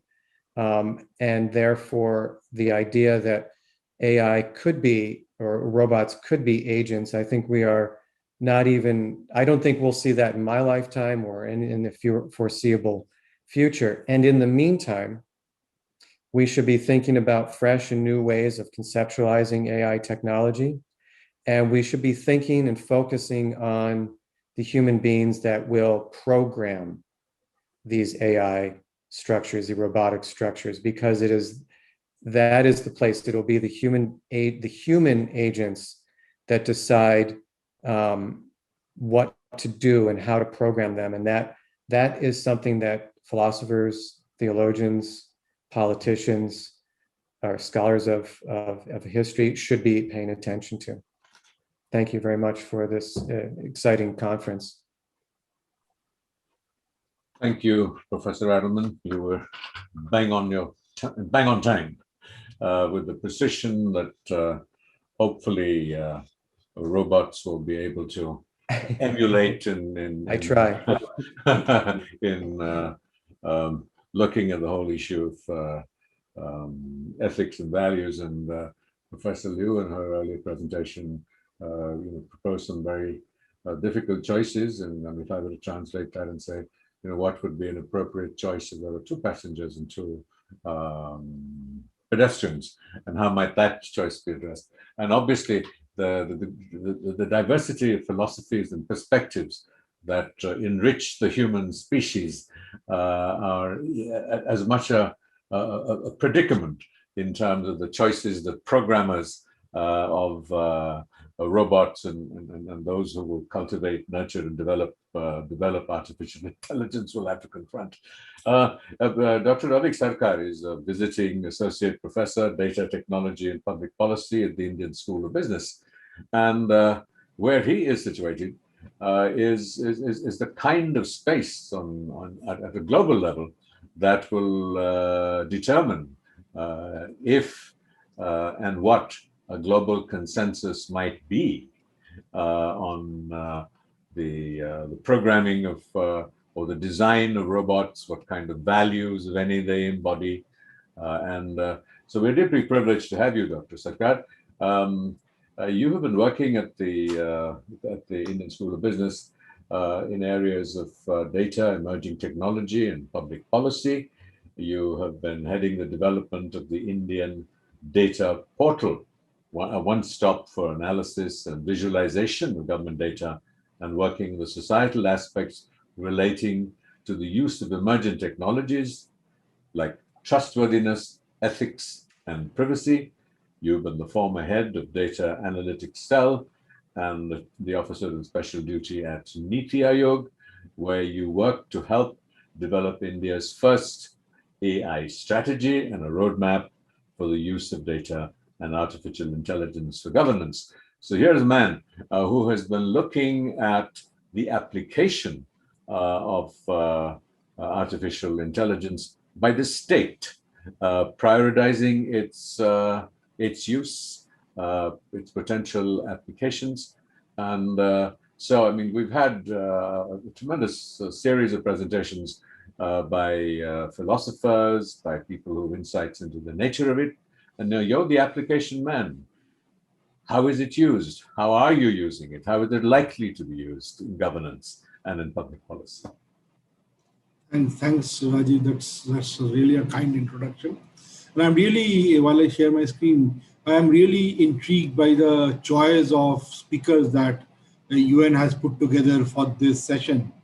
And it's really a very nice that all these people are now talking about AI, because what has really happened is that the discussion on AI has been limited to the AI developer world or the people developing AI, and the other people didn't have a quite good view or to think about artificial intelligence at all. So I will talk about some of the, as I told you, about some of the areas where India is using AI, and then I will come to some of the ethical aspects as we talk about this. I'll try to stick to my time of 20 minutes and finish it within then. Thank you. So if you look into so AI, when we start looking into them and plays an important role in the sustainable development goals, and coming in an UN conference, we also see that sustainable development goal is something that is very important. So what can be done about that? So the first one that we see where AI can play a very important role is in ending hunger. We have a large food security to feed 1.4 billion people. And there's a lot of penetration of artificial intelligence that is happening in agriculture advisory services. There are several state governments who have adopted these services and are really using them very well. So there's a lot of work happening on this front. The next one we are talking about is goal number 3 on improved healthcare. Again, availability of healthcare is something on which India has the less than required number of doctors as per the prescribed numbers. And here, things like artificial intelligence can really help. There are a lot of applications that have been tried out in the Indian context. We know a lot about things like diabetic retinopathy, which have been made popular by people like, say Google, but there's also a lot of work happening in India on diabetic retinopathy, where one of the hospitals, LP Prasad Netralaya, in the southern part of India, has been championing this over the last 5 and 6 years. And this is where I think the problem that we have, that we do not have adequate doctors in the rural areas, those sort of problems are being addressed by the use of this technology. Again, a very important area where AI is doing very good is the identification of breast cancer. Again, this is a issue where women don't want to go because of the stigma around attached with breast cancer. So this is a non-invasive method, and at their own privacy, where they are being able to do that. This has come forward through a company called Niramai based in Bangalore. On the education front, going on to goal number 4, and I'll stop only here. I'll not go to all the 17 goals that SDGs have. You have to ensure education. And AI is playing a very important role in creating smart content, intelligent tutoring system, virtuous facilitators, content generation, and helping students on that aspect. So there is a lot happening on AI in various aspects. And we need much more of these. If we need much more of this as a nation, what needs to happen? What we need as for higher adoption is that we first need robust technological development. And technological development is something what we call as the base algorithm development that we are talking about, so deep learning and machine learning. This is something that we can possibly borrow from the West on some of these aspects, but then comes applying this onto the Indian context. So you might borrow algorithm from the West, but you have to apply it on your Indian problems. And there are a lot of role of innovation and application on the domains and application of problems which are specific to India becomes very relevant. And how can we have an ecosystem that can promote that? Second, the very important aspect that we are talking about are the societal aspect. how can we look into the societal aspects of AI? And given that we are very interestingly discussing on global consensus, but if you also agree, the societal aspect becomes very important when we look into this, because each society looks at things from a very different perspective. Even if though we might have a global consensus on a lot of these issues on the technological front, we need to have a country-specific understanding on many of these issues. AI relies a lot on data. So how can we get the best data, ensuring the privacy? As one of the previous speakers, Arunima, spoke about, like the privacy regime in India has changed a lot in the last 5-6 years with the data privacy bill. Privacy become a fundamental right recently. So there's a lot happening on this space, and how do we balance this aspect? The next and a very important aspect is the aspect of liability. What if an AI agent or an AI application commits something wrong? Who is liable for the fines or the penalties that come along with that? So dealing with this aspect of liability becomes very important. And given that Open Jindal University is one of the premier institutes for legal aspects and law and legal studies, I think this is a very good area for this university to look into this liability aspect. And the last aspect is the aspect of skilling and jobs. Whenever we talk about AI, we talk about job losses, and job losses can actually happen if there is not adequate skilling that happens for the people. So we have to form and look at a system that takes care of all issues together. Now, what has happened is that when we look into artificial intelligence, we look into it from a particular perspective of the AI developers. The perspective that we need to look into is that the end users, often we do not ask the end users, who are maybe the patient, the students, the farmers, on whom the AI is applied, what is their perspective, and how do they want this use case to work on them. Primarily, it is the companies who are adopting the AI services. So if it's a hospital adopting healthcare AI services, they are the primary people who are in the discussion of AI and how the system should be developed. Often, the citizens' perspectives are not taken into consideration. The AI developers, so the companies like the Googles or Facebook or some other companies which have developed the AI applications, they also play a very important role, because they have been developing these technologies for a very long time, and they want to reap the benefits out of this now that they have invested in it. So how can they be brought into the picture? And then we have the role of the government and the regulator. They have to ensure that there's the ecosystem that is where the innovation can thrive, and also there is the safety for all the people who are involved there. So we have this various stakeholders group, and often if you see the stakeholders who are making the decisions on AI are the two in the middle, the end users and the government. The government is often lagging on AI regulation, and the end users are often not taken into consideration. And that is where we see a lot of the discussion on AI, and AI is not able to take its full potential. Now we have to balance all the interests of the stakeholders. How do we do it? There are two groups particularly. One wants to reap the benefits of AI. So we are looking at the AI developer communities. They have invested for a long time into AI, and they want to reap the benefits of it naturally. The corporates who have invested in AI, they want to reap the benefits, and they want to get the data from the citizens without possibly worrying about privacy aspect, like we saw in the talks, in the previous talks about Facebook or someone like that. Then on the other side, we have people who are interested in the safety aspect only. If I, as a citizen, go and I'm treated by an AI in agriculture or education, I want to ensure that I am given fair treatment and I have my safety. These are the interests of citizens. My privacy are taken care of. The government and regulators play a very important role in ensuring that they play a more commanding role as compared to the corporates. Currently, the whole situation that you see is very lopsided, because it is today the corporates and the big techs are actually capturing and controlling the game, whereas it should be the other way around. If you have to, it has to be citizen-centric. So how do we do that? Today we are talking about a lot of, and we are talking about moral agents. if you have to do, and if you're talking about moral agents as this AI engine, what then comes into picture is that we are talking about very simple, narrow intelligence applications. So we might possibly be able to develop a robot which can comfort earthquake survivors, but it cannot feel how an earthquake survivor feels about it. So we can do things on the left, but we cannot do things on the right.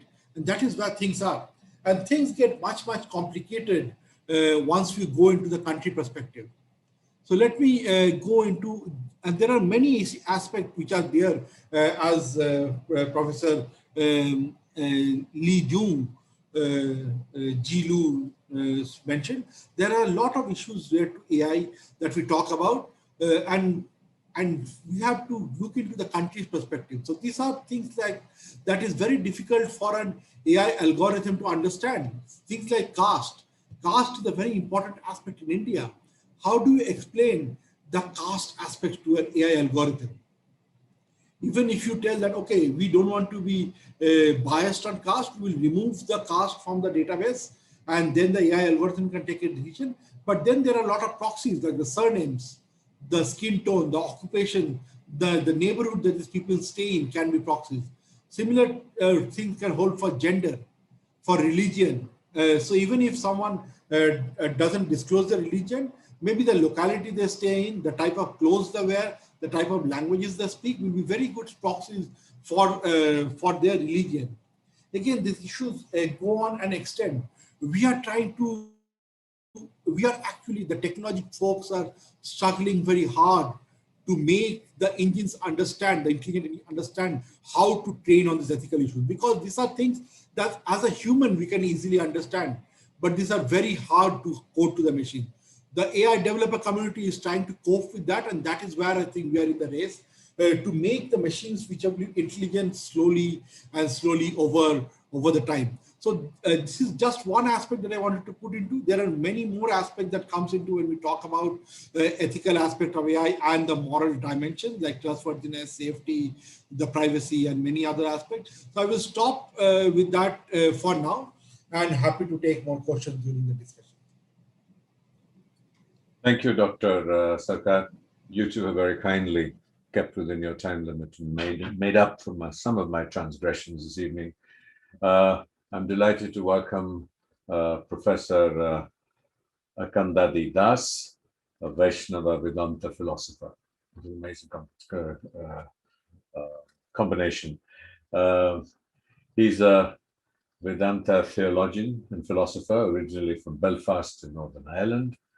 He has served as a principal of the Bhakti Vedanta Manor near Watford, the director of Buck and Roll in Wales, and a member of the Central Religious Advisory Committee for the BBC.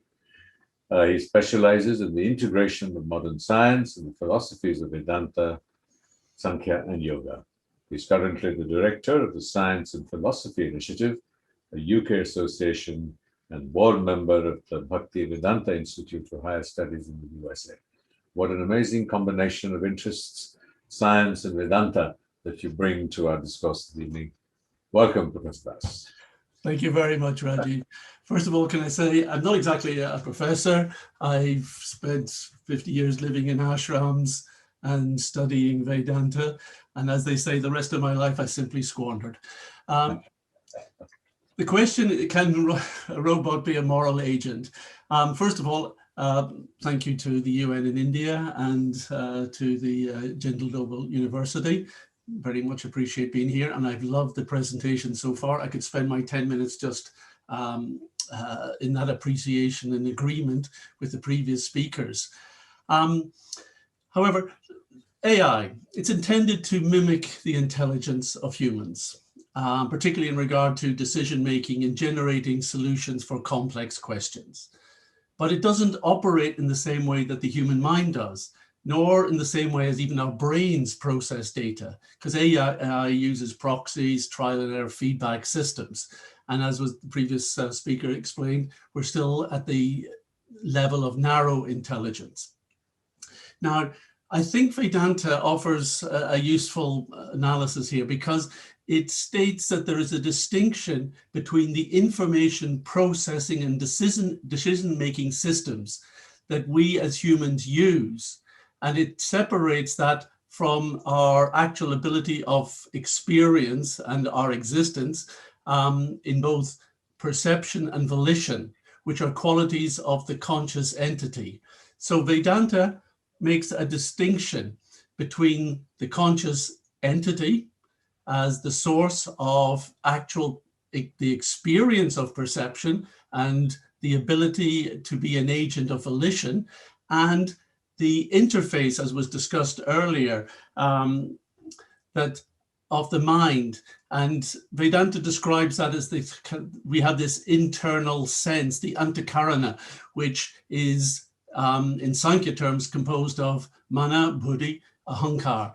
And these together form a sort of internal decision-making process, which in one sense is a sort of artificial cognition.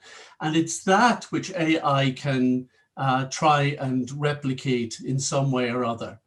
But that's different to replicating the actual experience of consciousness in terms of how I like to discuss it in the science and philosophy kind of world as unified qualitative subjectivity. That experience that I have of my own existence and being the witness of my experiences and being a qualitative experiencer, i.e. I experience certain qualities of my internal perceptions and mental states that are distinct from the physical world.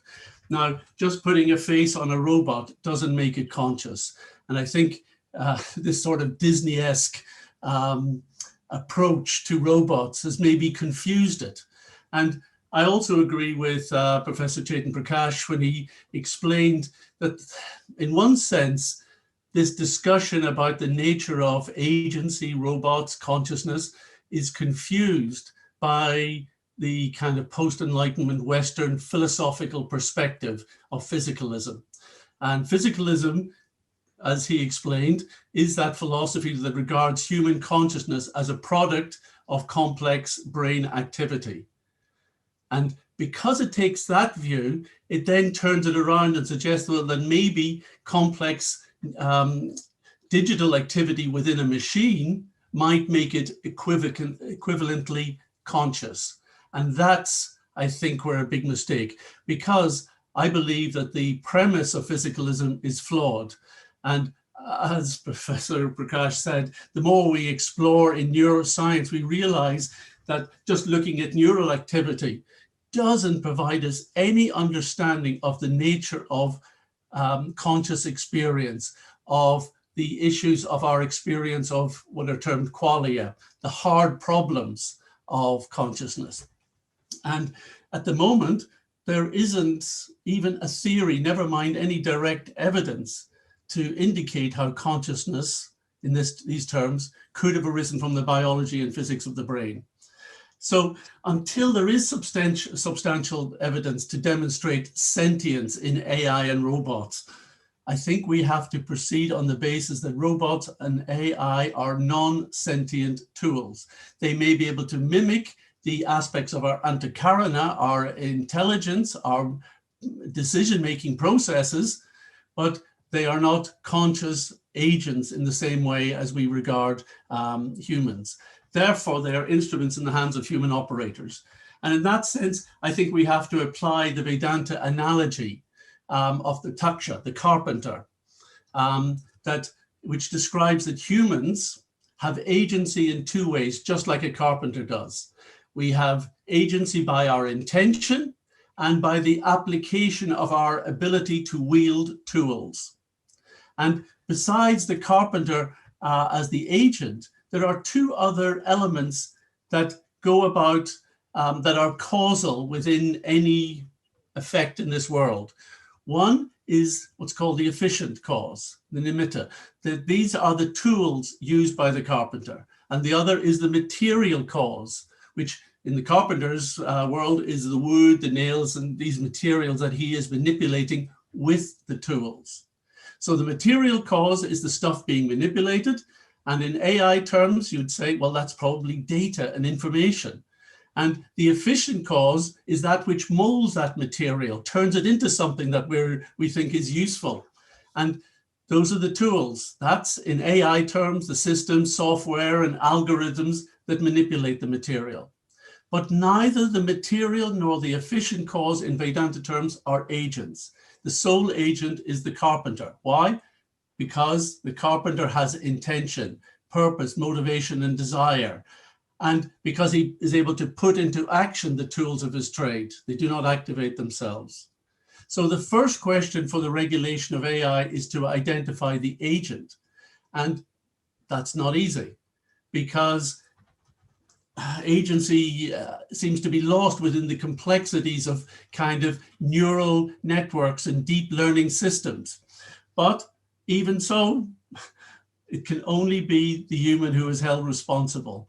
And is that the developer, the owner, the user, the programmer? Is it the government, the regulator? Who is responsible? These are the questions I think other speakers have asked us to consider. And we have to say, who has put the tools into action? What was their intention? Who has chosen a particular AI system? And what has he asked them to do? Who has defined what aspects of information are going to be manipulated? What questions are being addressed? What results or outputs are being looked for? And what are our parameters, our inputs, our axioms and biases that are fed into all of this? And how on earth do you monitor, regulate, and enforce all those responsibilities? So these are tricky questions, but I think we can be helped by the Vedic concept of dharma. So although robots are not moral agents themselves, we can still use ideas and the concept of dharma to define the purpose of AI systems, how they are constructed and utilized in keeping with that dharma. So let's have a little look at just how dharma works in a few minutes. It starts with, what are the abilities? What are the special abilities that this product, that this AI system has? What are its attributes? What can it do? And then we have to kind of consider, who will it serve? Who is it for? What is it, and what is it meant to do for them? And from these things of the abilities, the who it is meant to serve, the relationship, and the responsibility to those users, then that defines its kind of dharmic identity. And I think this brings in the kind of virtue-based ideas that Professor Ji Lu was talking about in terms of Confucianism. And many of those resonate very closely with how dharma sees this responsibility, not just in terms of utility, but in terms of virtue and being positively, proactively beneficial all around. And the whole question then is this product being authentic to its dharma? We can produce a sort of dharma statement that defines the nature of this AI product, this robot, whatever it is. And we then ask, how is it being authentic to that dharma? What is the criteria that determines that authenticity? Is it doing what it's supposed to? Is it doing it in the right way? Is it going beyond what it was meant to? Is it utilizing its potential? And is anyone disadvantaged in any way? So in one sense, we already have dharma statements for products in technology. Machines come say you should use it like this and not like that. Medicines, vaccines say they're for this purpose, don't misuse them, and so on. And if we have an issue with those products, we go to the agents behind them and hold them liable and culpable. So we ask, was the intention when something, a product is created?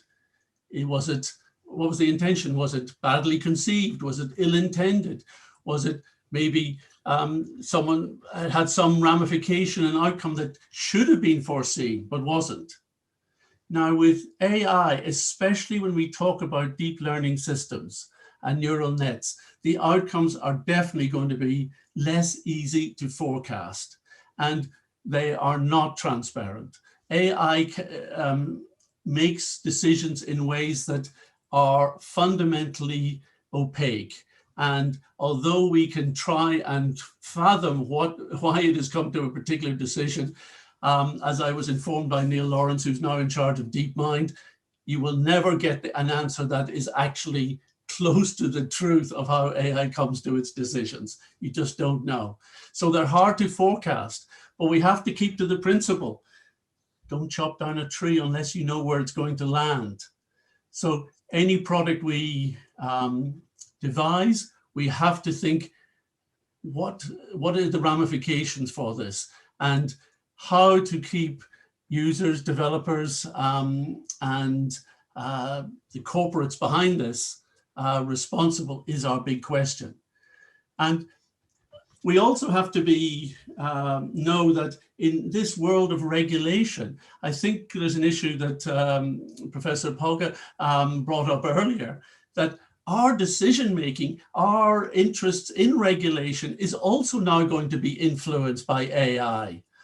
So even what we think is ethical, what we think is appropriate, what we think should be regulation, the AI could be manipulating us in that.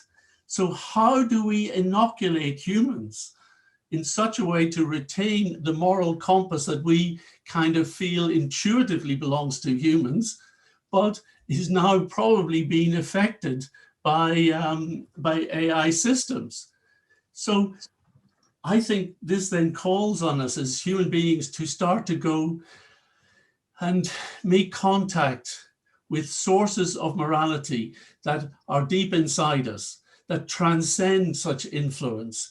We need to somehow reach inside to find divine perspectives beyond the influence of social, political, even denominational religion, and beyond the role of social media and AI influence. And I am a little worried for the future, because I don't think humans are very good at implementing technology. And when we do start a new technology, it's usually years later we discover the problems. And as we are still doing with the Industrial Revolution, trying to tidy up the mess we made in these centuries. So we have an immense task ahead of us, but I really appreciate the ability for us to come together to discuss this. And I beg us not to abrogate our responsibilities as agents to machines or AI in any way, thinking that they replace or can better our sense of moral responsibility. Because otherwise we'll be like another example from the Upanishads. We'll be sitting like a passenger, sitting terrified in a chariot, who is not controlled by ourselves, but is controlled by another agent. And this chariot is racing down the road, pulled by 5 wild horses, out of control, heading for a crash in some unknown destination. That's a rather dystopian view of the future, but it's the warning that the Vedanta gives us if we abrogate our responsibilities as the actual agents. Thank you very much. Yes, thank you. That was an amazing, wonderful summing up to the discourse, to the reasons why we're here. I think there is this overwhelming fear that with artificial intelligence, and particularly because we ascribe to it intelligence, there is a kind of fear that once the genie is out of the bottle, we may not be able to control it. And I think there is enough science fiction behind it to terrorize us about that possibility. And I think that dovetailed with that in our conversations this evening has been the very important consideration of whether ultimately it will be the markets, whether it will be the pursuit of power that will determine the manner and form in which artificial intelligence will unfold. And you have so rightly put the emphasis on the intention and the sacredness of the intention as the determination of the determinant of the aspiration and the direction in which it will go. But I think the overriding fear is that we have seen that in terms of human values, whether it was the the struggles of the Tibetans in China, or the Palestinians in the Middle East, or genocide in Rwanda, that these fundamental, what we consider fundamental human values and aspirations, have not always evoked a global consensus on something that could end up being so pervasive and dominant as artificial intelligence. And the challenges that this confronts are the same challenges that I think we confront today as a species, and as we confronted when the test tube babies arrived, or genetic engineering of human beings. And I don't think there is a simple answer. And as has happened so eloquently this evening, and our deep gratitude to the Jindal University, to United Nations, for providing a space for a discourse of this kind. And it can only be, I know you use the word divine, and as a Buddhist, I'm somewhat of an agnostic. And so I will just say that the aspiration should really be that the discourses such as us, and as we have experienced this evening, should begin to sort of come together and to impact the larger global discourse that looks at a whole range of threats to the human condition. And dare I add, this is a very dangerous, treacherous possibility to the survival of the species itself. And in amongst the more sort of the scary aspects of how it can dominate over the pursuit of power, we now know that by photographing crowds at President Xi's meetings, you can tell whether the person who's wildly cheering at him actually means to cheer him or not.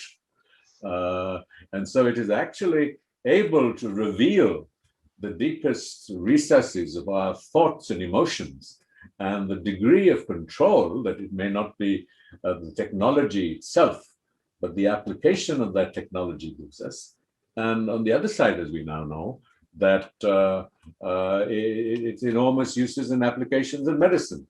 The fact that a photograph of my face might be able to reveal my potential for particular diseases. And there was an interesting question that was discussed, that went up here, and that perhaps we need to look at artificial intelligence with its own vocabulary and its own, trying to understand, and then perhaps a different label into what it represents and the way it thinks, the way it acts. And we have been using a vocabulary that we are familiar with, but yet divided on such as consciousness, compassion, etc., etc., etc. And maybe this intelligence, if it is truly to be intelligence as we understand discriminatory intelligence, with aspects of intuition, as you very rightly said, for one of the better, for the dharma and values, whether that is possible, and what might be the motivations and the mechanisms. At the moment, it is certainly driven by the market, and it is being used and driven by the centers of power. And I think a very useful debate down the line will be what is the kind of discourse that we can create, and the institutions we can create that will respond to the manner in which artificial intelligence unfolds. At the moment, there is a great deal of speculation. We are using, it's like the coffee example. We are using examples that we feel from our particular perspectives reflect our understanding of it, and yet each of us brings to our vocabulary a different understanding of these very phrases and words. And I think that to be guided by intention is a very valuable starting point for this discussion, and for this discourse. And then we will bring to it, each of us, our own particular approaches and the value to it. If there is time, I mean, if I may, you just pose this question: that what are the instruments, the mechanisms that artificial intelligence uniquely requires and calls for in order to be able to, shall we say it, one of a better word, tame it for the larger human enterprise, for the benefit of all sentient beings. I cherish that phrase because I think the human species has developed an arrogance about itself and its place on planet Earth and in the universe. So if anyone has any comments on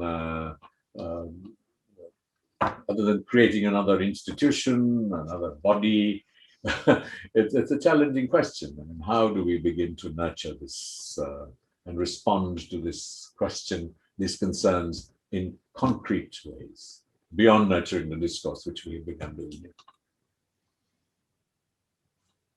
Any thoughts? I've actually just circumscribed it by saying that, even the truth that and reality that Professor Prakash is so eloquently talking about and giving us a perspective. I mean, there is that famous story from our scriptures about the rope and the snake, and that person who mistakes the rope for a snake, for him, reality is the snake. We can forever argue about the true nature of reality and the true nature of truth. But reality and our experience and understanding of it is what we as individuals see and experience. And the rest, for most of us, tends to be out there. And what are the mechanisms, the instruments, the kind of discourse that can enable us to somewhat uniquely, because, we need to reflect that, the nuclear bomb was stopped by the great apostles of democracy and freedom, and have not been used by today's totalitarian regimes. And how have we managed to contain it? Have we contained it permanently? Is it transient? Its shadow still hangs over us. So I just pose these questions because it's far easier to do that than to provide answers.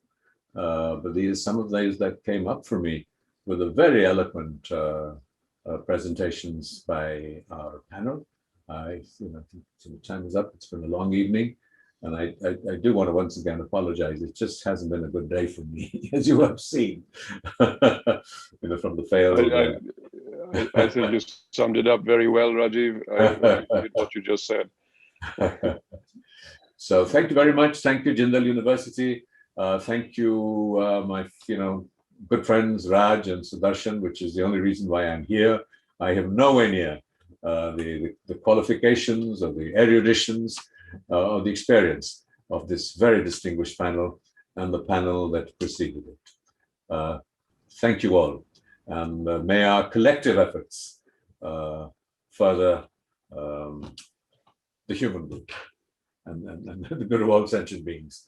And thank you all. What else can we aspire to? Thank you, Nabila, for this organizing this, and thank you for your patience with me. I shouldn't keep apologizing, but I feel terrible. Thank you so much, Mr. Mehrotra. I was just going to say you've apologized so many number of times. As long as we don't have a truly intelligent technological tool, I think glitches are par for the course.